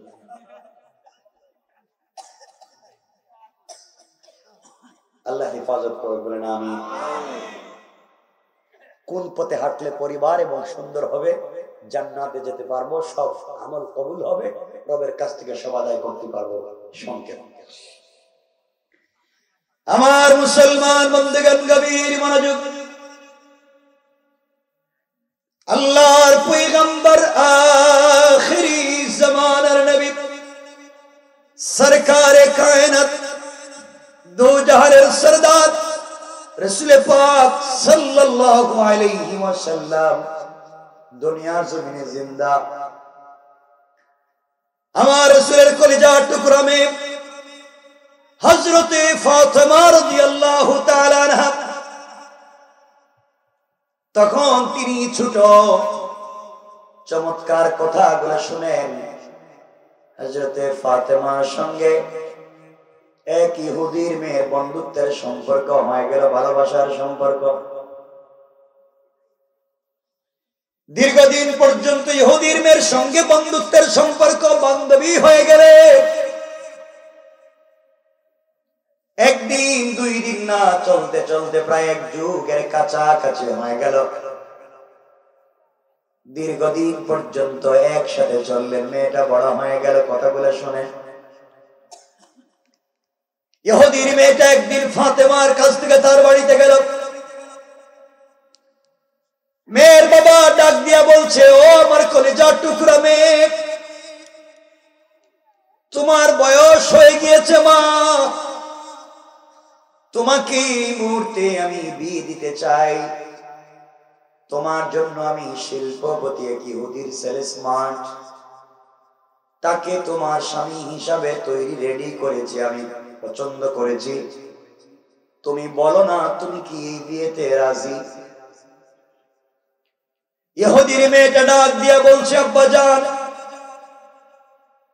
আপনি আমার জন্য ছেলে ঠিক করেছেন, আপনি আমাকে বিয়ে দিতে চান বাবা, আমি বিয়েতে রাজি কি না আপনি জানতে চান? ও বাবা, আজকে দিন আমাকে সময় দেন, আগামী কালকে বলে দেব। মেয়েটা তার বাবার কাছ থেকে সময় নিয়ে সোজা হযরতে ফাতেমার কাছে চলে এসেছে। ডাক দিয়া বলছে, বোন আমার, আজ আমার জিন্দগির সব থেকে কঠিন সিদ্ধান্ত নিতে চাই। আজ আমি তোমার কাছ থেকে আমার বাস্তব লাইফে সিদ্ধান্ত নিতে চাই।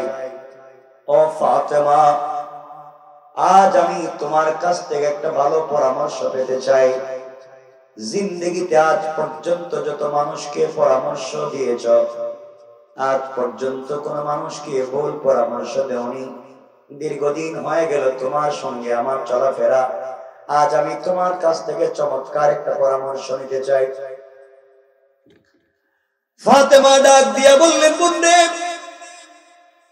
ও বোন, তুমি আমাকে বলতে পারো কি জানতে চাও?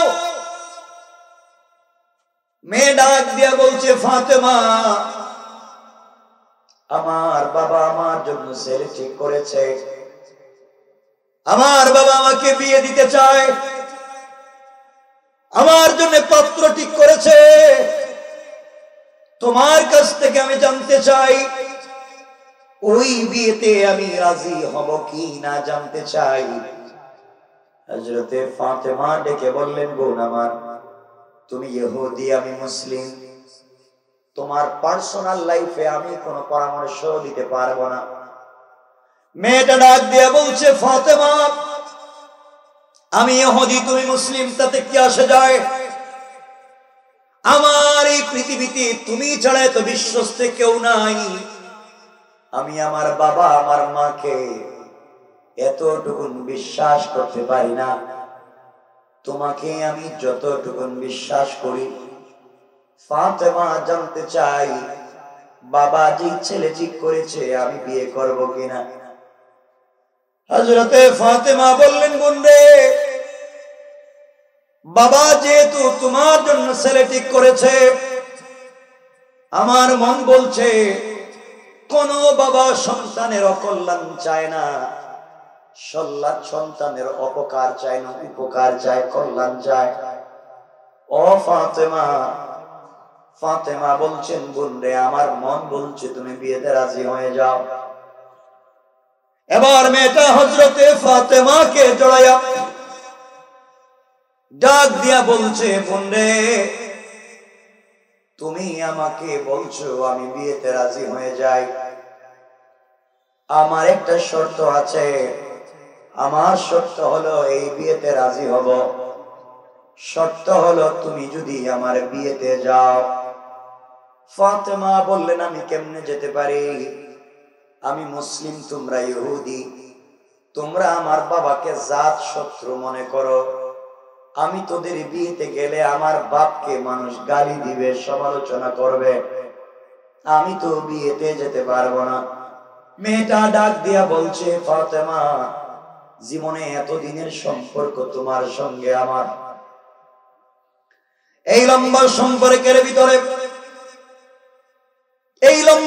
সম্পর্কের ভিতরে তুমি কোনদিন আমার সঙ্গে এভাবে কথা বলো নাই।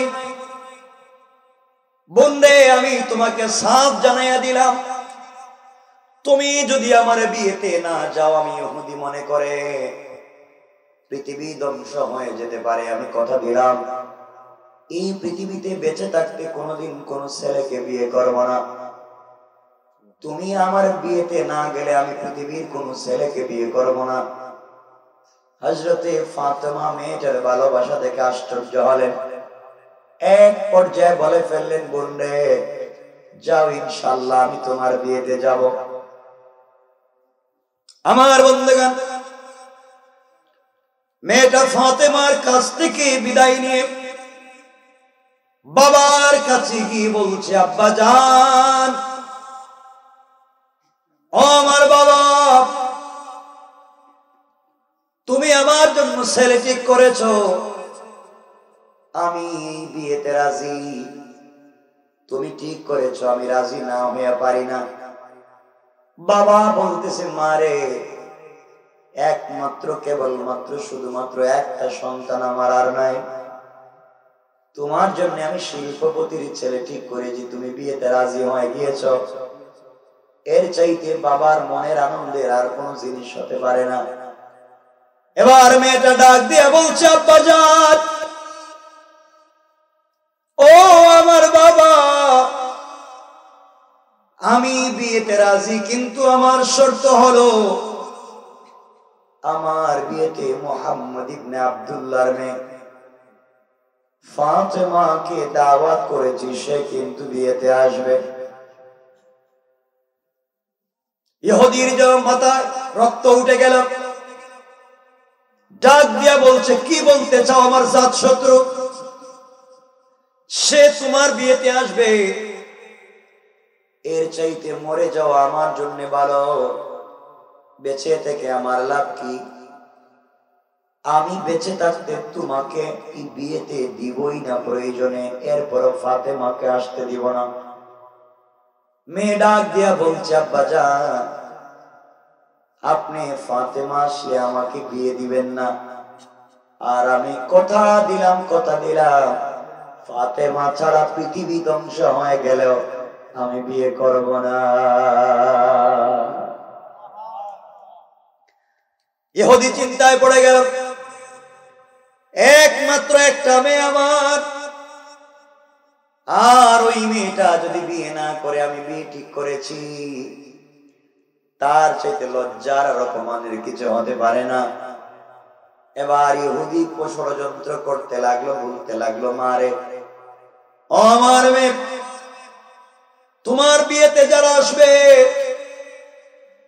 সবাই শিল্পপতির ছেলে মেয়েরা আসবে, টাকাওয়ালার ছেলে মেয়েরা আসবে, দামি দামি পোশাক পরে আসবে। মুহাম্মদের মেয়েকে তোমার বিয়েতে দাওয়াত করলে, ও গরিবের মেয়ে 3 বেলার খাবার ঘরে থাকে না, জীবনে কোনোদিন নতুন জামা পরতে পারে নাই, তোমার বিয়েতে আসলে সেরা পুরাতন কাপড় পরে চলে আসবে। এই বিয়েতে আমার মান সম্মান বলতে থাকবে না। এই জন্য মুহাম্মদ ইবনে আব্দুল্লাহর মেয়েকে তোমার বিয়েতে আসতে দেই না। মারে, তুমি যেহেতু বিয়ে করবাই না বলেছ, আমিও বললাম মুহাম্মদের মেয়ে আসবে, আমার কোনো বাধা নাই, এরপরে তুমি বিয়ে করো। কিন্তু মারে, আমার একটা শর্ত হলো, মুহাম্মদ ইবনে আব্দুল্লাহর মেয়ে ফাতেমা যদি তোমার বিয়েতে আসতে হয়, পুরাতন কাপড় সেরা কাপড় পরে আসতে পারবে না, অবশ্যই সে যেন একটা নতুন জামা পরে আসে। ইহুদির চিন্তা হলো ফাতেমার বাবা গরিব, কাপড়ও পাবে না, বিয়েতেও আসবে না।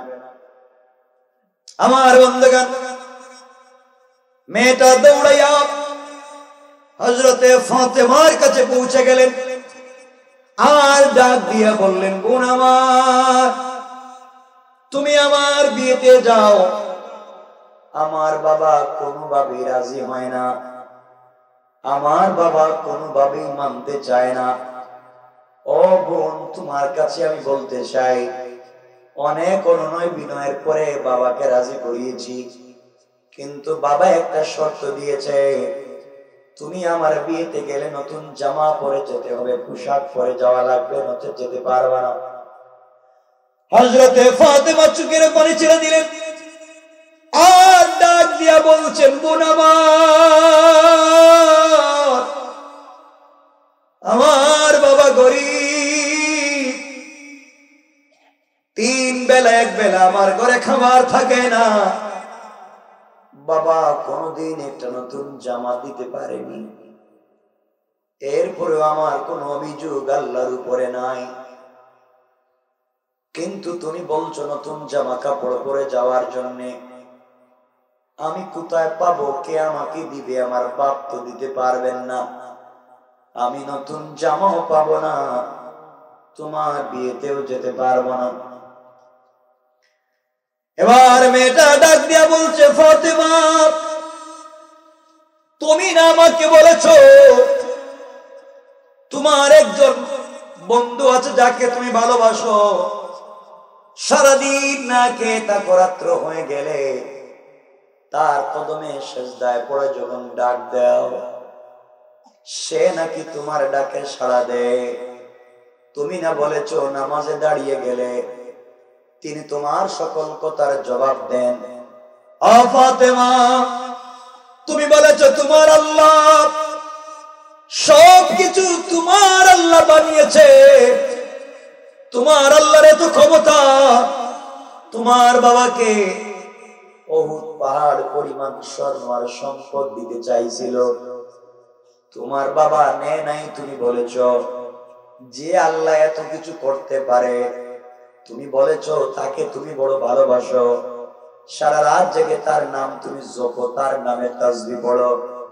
আমার মন বলছে তুমি আমাকে বলেছো সেই আল্লাহর কাছে কিছু বললে তিনি ফিরিয়ে দেন না। ও ফাতেমা, এতদিন তুমি সেই রবের সাথে সম্পর্ক করলা, আমার মন বলছে তুমি যদি তোমার সেই আল্লাহর কাছে কিছু বলো, আমার মন বলছে তোমার আল্লাহ তোমাকে ফিরিয়ে দিবে না। মেয়েটা যখন আল্লাহর নাম বলেছে, ফাতেমা উপর দিকে হাত উঠাইয়া ডাক দিয়া বলছেন, আল্লাহ,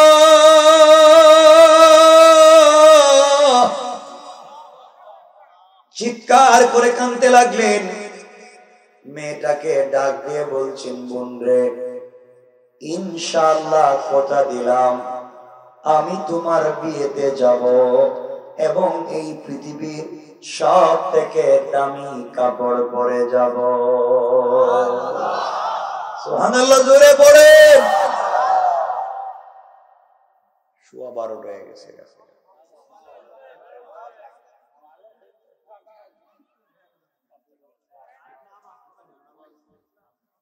হ্যাঁ, 12:15 হয়েছে না?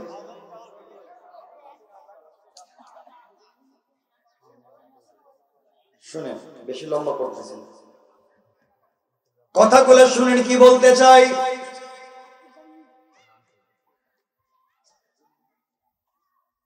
আমার বন্ধুগণ, মেয়েটা বাবার কাছে গিয়ে বলতেছে, আব্বা জান, ফাতেমা আমার বিয়েতে আসবে এবং সে বলেছে পৃথিবীর সব থেকে দামি কাপড় পরে আসবে। ইহুদি তো টাট্টা মস্কারা শুরু করে দিয়েছে, কই পাবে কাপড়? যার ঘরে 3 বেলার খাবার নাই, ঝুপড়ি করে তাকে থাকবার জায়গা নাই, সে নাকি নতুন জামা পরে আসবে। নতুন জামাও পাবে না, বিয়েতেও আসতে পারবে না। আমার বন্ধুগণ, এক পর্যায়ে বিয়ের দিন চলে এসেছে। আগামীকালকে সকালবেলা বিয়ে। রাত্রবেলা হযরতে ফাতেমা যায় নামাজ বিছায়া, মুসল্লা বিছায়া সেজদায় গিয়া কান্না করতেছে। সেজদায় গিয়া কান্না করে ডাক দিয়া বলেছে, আল্লাহ, এই দুনিয়ার জমিনে দুনিয়ার কোন মানুষের কাছে আমি কিছু চাই নাই। আয় আল্লাহ তাআলা, দুনিয়ার মানুষের কাছে আমি কিছু চাইলাম না। এমন এক ঘরে আমি জন্ম নিয়েছি, আমার বাবা আমাকে 3 বেলার খাবার দিতে পারে না, এরপরেও আমার কোন অভিযোগ তোমার উপরে নাই। আয় আল্লাহ, আজ আমি তোমার কাছে ছোট্ট একটা জিনিসের আবদার করতে চাই। আয় আল্লাহ তাআলা, জীবনে তোমার কাছে আমি কিছু চাইলাম না, তোমার কাছে কোন জিনিসের আবদার করলাম না। আমার বাবা দ্বীনের দাওয়াত নিয়ে মানুষের বাড়ি বাড়ি যায়, আমি মেয়ে হওয়ার কারণে কোনোদিন দাওয়াত নিয়ে যেতে পারলাম না। আয় আল্লাহ তাআলা, সারাদিন না খেয়ে থাকি, রাত্র হয়ে গেলে তোমার কদমে সিজদায় পড়ে কলিজাকে ঠান্ডা করে দেই। জীবনে কষ্টকে কষ্ট মনে করি না, মনে করেছি ইন্তেকাল করলে তোমাকে পেয়ে যাব, তোমাকে ছাড়া আমার তো চলে না। আয় আল্লাহ তাআলা, আজ তোমার কাছে একটা কাপড়ের আবদার করলাম, তোমার কাছে একটা পোশাকের আবদার করলাম। আয় আল্লাহ তাআলা, আমি ফাতেমার জৈবিক চাহিদা পূরণের জন্য না, আমি ফাতেমার শারীরিক চাহিদা পূরণের জন্য না, আমি ফাতেমার সৌন্দর্য বাড়াবার জন্য না, আল্লাহ তোমার কাছে একটা কাপড়ের আবদার করেছি। আমি ওই পোশাক পরে ইহুদির মেয়ের বিয়ে বাড়িতে যেতে চাই। ওই বিয়ে বাড়িতে যাওয়ার পরে যতগুলা মহিলা আমার কাপড়ের দিকে তাকাবে, সবাই যেন আমার কাপড়ের দিকে তাকাইয়া কালিমা পড়ে মুসলমান হয়ে যায়। আল্লাহু আকবার। আমার বন্ধুগণ, হযরতে ফাতেমা সিজদায় পড়ে আল্লাহকে ডাক দিয়ে বলছে, আল্লাহ, আমি তুমি ছাড়া বলবার কোন জায়গা নাই, কে আছে তুমি ছাড়া আমার কে আছে? মনি বলো না কে আছে? এতবার এত রাত্রে তোমার কদমে সিজদায় পড়ে ডাক দে। হে আল্লাহ তাআলা, তুমি আমাকে একটা কাপড়ের আবদার করলাম, দিয়ে দাও। দোয়া শেষ করে সালাম ফিরাইয়া যায় নামাজ মুসল্লাটা রাখতে গিয়েছে, হঠাৎ করে তাকিয়ে দেখে ঘরের কর্নারে কে যেন 2টা কাপড়ের প্যাকেট রেখে গিয়েছে। ফাতেমা 2টা কাপড়ের প্যাকেট হাতে নিয়েছেন, চোখের পানি ছেড়ে কাঁদতে কাঁদতে কলিজার টুকরা বাবার কাছে চলে গিয়েছে। বাবার কাছে গিয়ে বলছেন, আব্বা জান, আল্লাহর কাছে কান্না করে কাপড়ের আবদার করছি বাবা, কে যেন আমার ঘরের ভিতরে কাপড় রেখে গেল, জানলাম না। নবীজি 2টা কাপড়ের প্যাকেট হাতে নিলেন, একটা প্যাকেট খুললেন, খুলে দেখেন সালোয়ার কামিজ, আরেকটা প্যাকেট খুলে দেখেন একটা ওড়না। নবীজি বোঝাতে চাইলেন জান্নাতি মহিলাদের পোশাক হবে 3টা, আল্লাহ বুঝাতে চাইলেন জান্নাতি মহিলাদের পোশাক হবে তিনটা, একটা সালোয়ার, একটা কামিজ আর ওড়না। নবীজি কাপড়গুলা হাতে নিয়ে যখন প্যাকেট খুললেন, খোলার সাথে সাথে জান্নাতুল ফিরদাউসের মিশকে আম্বরের গ্রাম বের হচ্ছে। আরো জোরে বলেন। এত সুন্দর করে ডিজাইন করা নবীজির ডিজাইন তো মিলে না। আমার বন্ধুগণ, জান্নাতি মহিলাদের কাপড়ের দাম কত হবে এগুলা বলবার মতো সময় নাই, কিন্তু আমার কলিজার টুকরা রাসূল বলে দিয়েছে জান্নাতি মহিলাদের পোশাকে ওড়নার ভিতরে স্টোন দিয়া পাথরের টুকরা দিয়ে যে ডিজাইন থাকবে, এক একটা পাথরের টুকরা আসমান জমিন আরশ কুরসি লৌহ কলম জান্নাত জাহান্নাম যা আছে সব বিক্রি করে দিলেও জান্নাতি মহিলাদের একটা ওড়নার পাথরের দাম পর্যন্ত হবে না। আমার বন্ধুগণ, মুসলমানেরা, নবীজি পাথর কাপড় হাতে নিয়ে চিন্তায় পড়ে গেলেন কোত্থেকে এসেছে। এমন সময় আমার রাসূল ফাতেমাকে কিছু বলতে যাবেন, হঠাৎ করে দেখেন ঘরের দরজায় কে যেন নক করেছে। নবীজি বুঝলেন জিবরিল আমিন এসেছেন। হযরতে ফাতেমা চলে গেলেন, জিবরাইল ঘরের ভিতরে ঢুকলেন, সালাম দিয়া ডাক দিয়া বলছেন, ইয়া রাসূলুল্লাহ, ইয়া রাসূলুল্লাহ, আপনি জানেন না কাপড় কোত্থেকে এসেছে?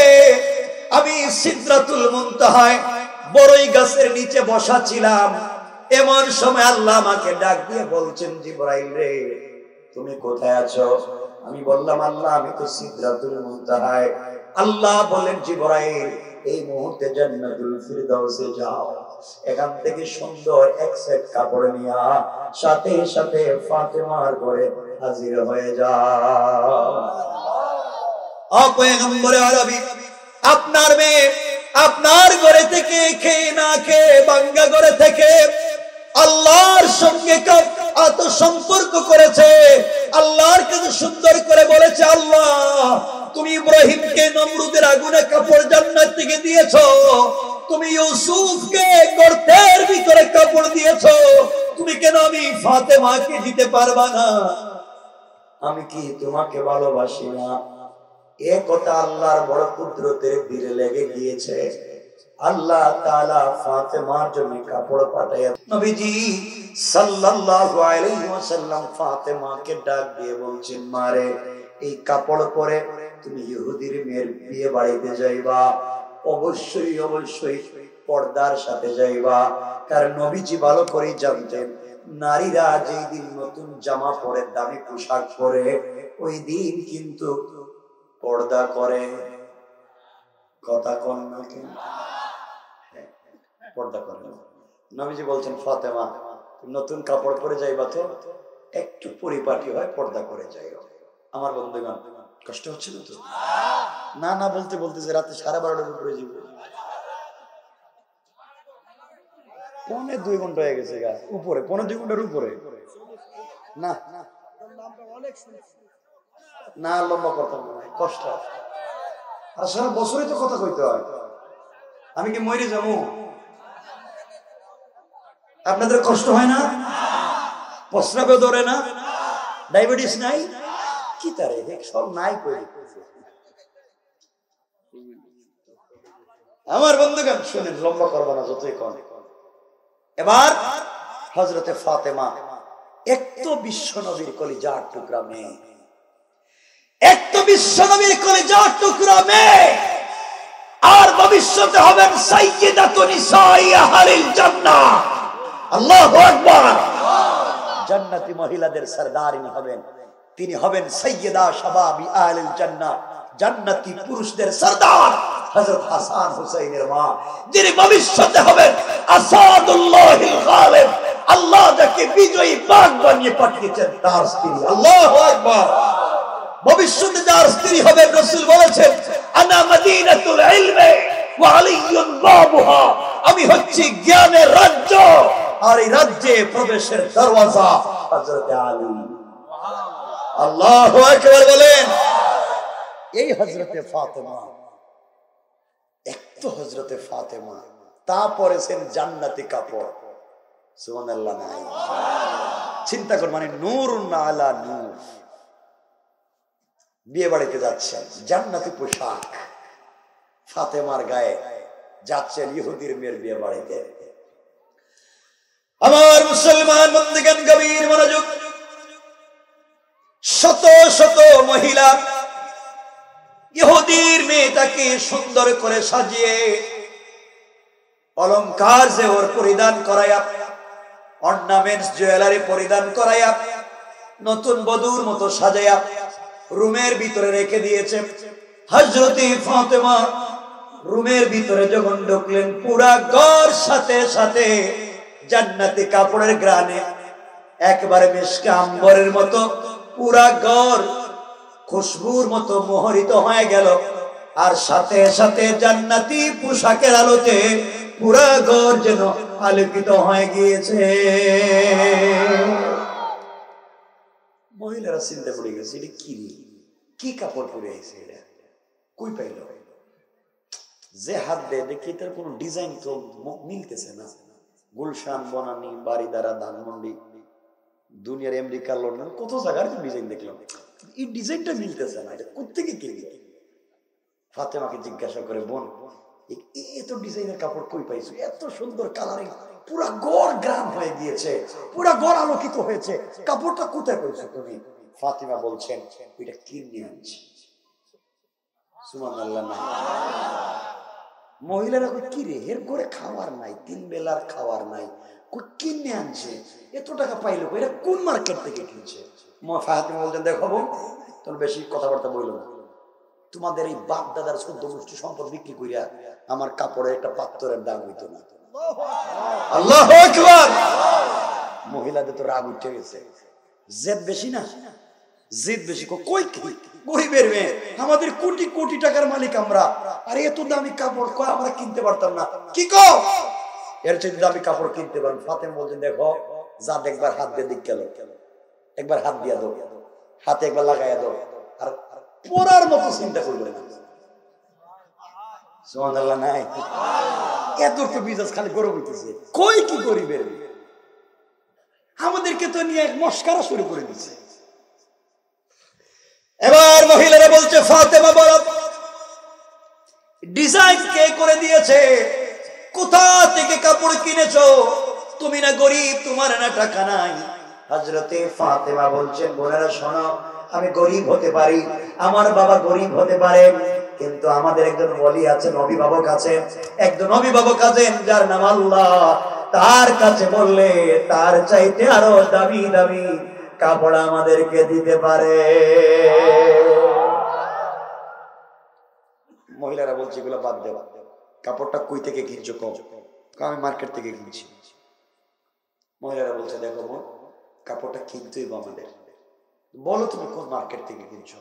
ফাতেমা বলছেন, আমি যে মার্কেট থেকে কিনছি, এই মার্কেটের নাম তোমরা জিন্দিগি তো শুনো নাই।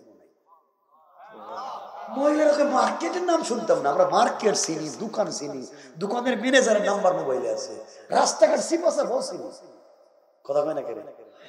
চিনে না মহিলারা? দেখবেন আজকালকে স্বামী না চিনলেও বউ মার্কেট চিনে। অনেক স্বামী আছে বউ নিয়ে মার্কেটে যায়, বউ একটা ব্যাগ হাতে নিয়ে লিপস্টিক লাগাইয়া ভাব ভঙ্গি দইরা সামনে হাঁটতেছে, আর স্বামী বাচ্চা একটা ছোট কুলো নিয়ে পিছনে করতেছে। ঠিক না বলেন? এইটা নিয়ে জিকির করতেছে। আমার বন্ধুগণ, শেষ পর্যন্ত মহিলারা বলছে, ফাতেমা কোন মার্কেট থেকে কিনছো, কোন দোকান থেকে কিনছো, আমাদেরকে বলো না, আমরা কিনবো। ফাতেমা বলছেন, দেখো তোমাদের জীবনে কেনার তৌফিক নাই। মহিলারা কো, শোনো, বিয়ে শাদী নাই, বন্ধ বিয়ে শাদী, আগে কাপড়ের দরকার। যেই মেয়ের বিয়ে, সেই মেয়েকে আমি আইতেছি, তার বাপের কাছে গিয়ে, আব্বা আমি বিয়ে করতাম না। সমস্যা, তুমি যেই মেয়েরে বলছো গরিব, হের পরনে এত দামি কাপড়, আর তুমি আমার কি কাপড় দিছ, এই কাপড় ছাড়া আমিও বিয়ে করতাম না। আল্লাহু আকবার বলেন, আরো জোরে বলেন আল্লাহু আকবার। অবস্থা করে দিয়েছে কে? আরো জোরে বলেন কে?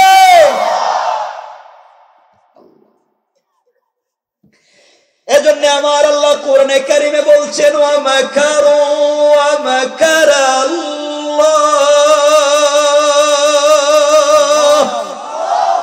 ওয়াল্লাহু খায়রুল মাকিরিন।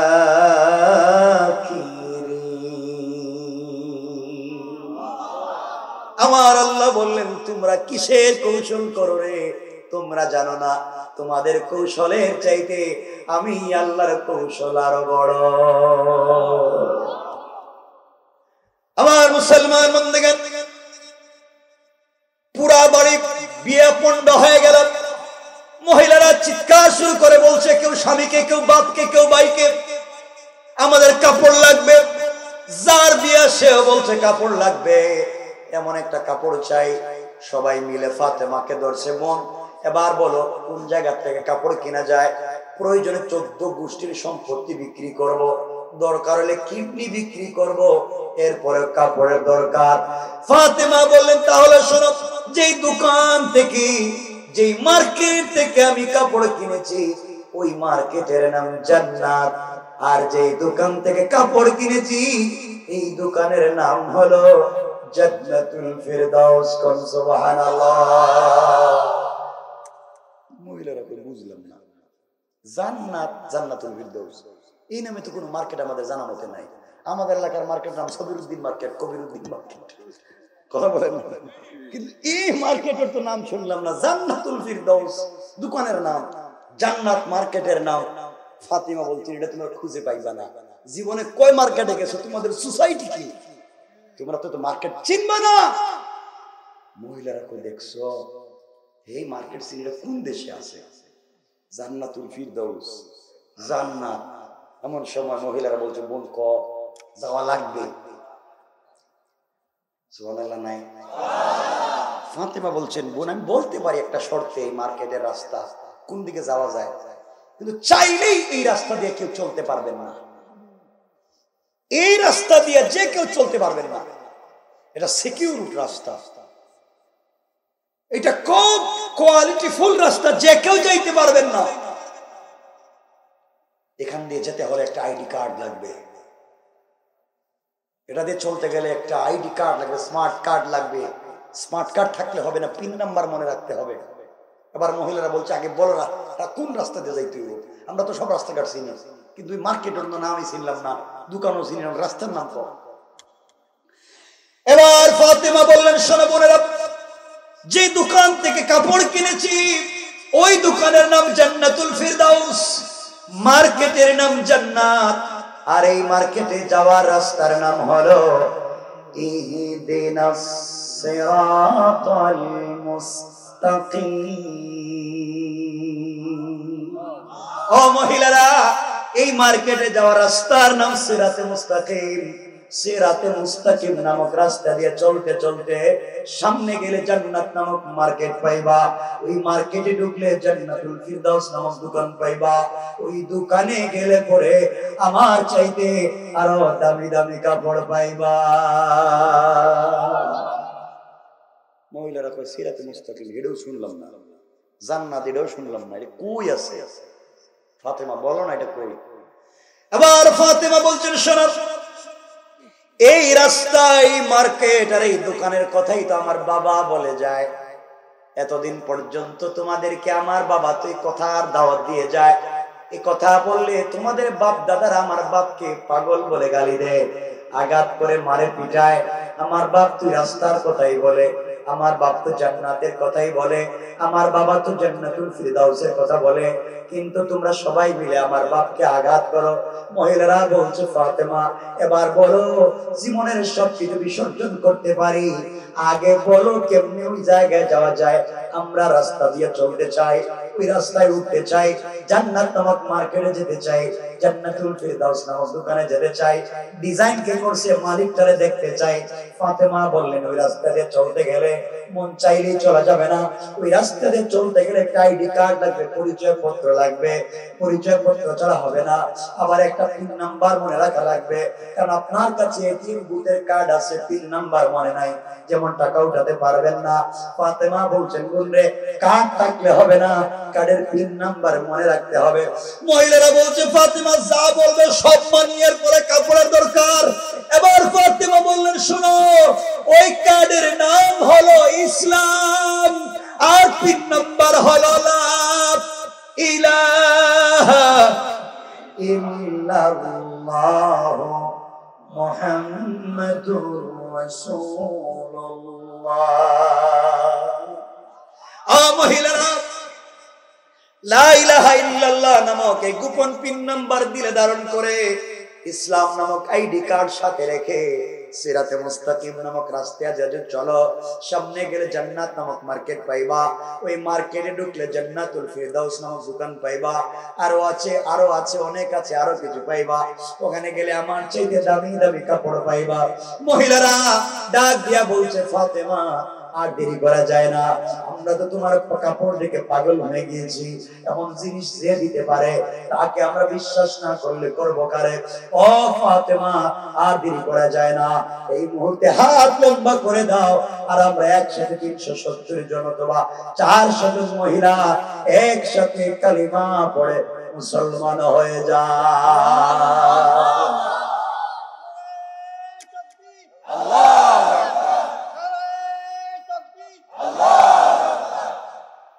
আমার বন্ধুগণ সব মুসলমান হয়ে গিয়েছে, বিয়াও নাই, সব শেষ। এখন আসলাম হযরতে ফাতেমা আল্লাহর কাছ থেকে আদায় করতে পেরেছেন শুধুমাত্র সিজদার মাধ্যমে, ঠিক না? এই জন্য আমার আল্লাহ তিলাওয়াতকৃত আলোচ্য আয়াতের উপরের শব্দে বলছেন ওয়াল্লাযীনা ইয়াবিতুনা লিরাব্বিহিম সুজদান ওয়া কিয়ামা। আল্লাহ বলেছেন বান্দারে, আমি আল্লাহর যারা বান্দা দাবি করবে তারা রুকু করবে আমার পায়ে, সিজদা করবে আমার পায়ে। কোন জিনিস চাইতে হলে রুকু আমার জন্য, সিজদা আমার জন্য। সুতরাং আমরা একমাত্র কেবলমাত্র সিজদা দিব কার পায়ে? এইমাত্র আসলাম, হযরতে ফাতেমার হাতে মানুষ মুসলমান হইল। তখন কাপড়টা কই যাবে? বিয়ে বাড়ির কি অবস্থা হবে? মহিলাদের কি অবস্থা? ফাতেমা কেমনে আসবে? যারা মুসলমান হলো তাদের কি হলো? বর্তমানে কাপড়টা কোথায়? সব রাইকা দিল, আর সামনে যাইতাম না, এখানে শেষ। আপনারা কি ভাবতেছেন? 1 মিনিটও ওয়াজ করতাম না, 2 ঘন্টা হয়েছে, 2 ঘন্টা। ঘড়ি কি দেখতেছেন? আমার হাতে ঘড়ি নেই না, কি করে ঠিকই তুই বসেন, কথা বহুত হয়েছে। এতক্ষণে বুঝাতে চাইলাম হযরতে ফাতেমা যা আদায় করছেন আমরাও পারবো, শুধু রবের কদমে সিজদা দিতে হবে তার মতো। ঠিক আছে তো ইনশাআল্লাহ?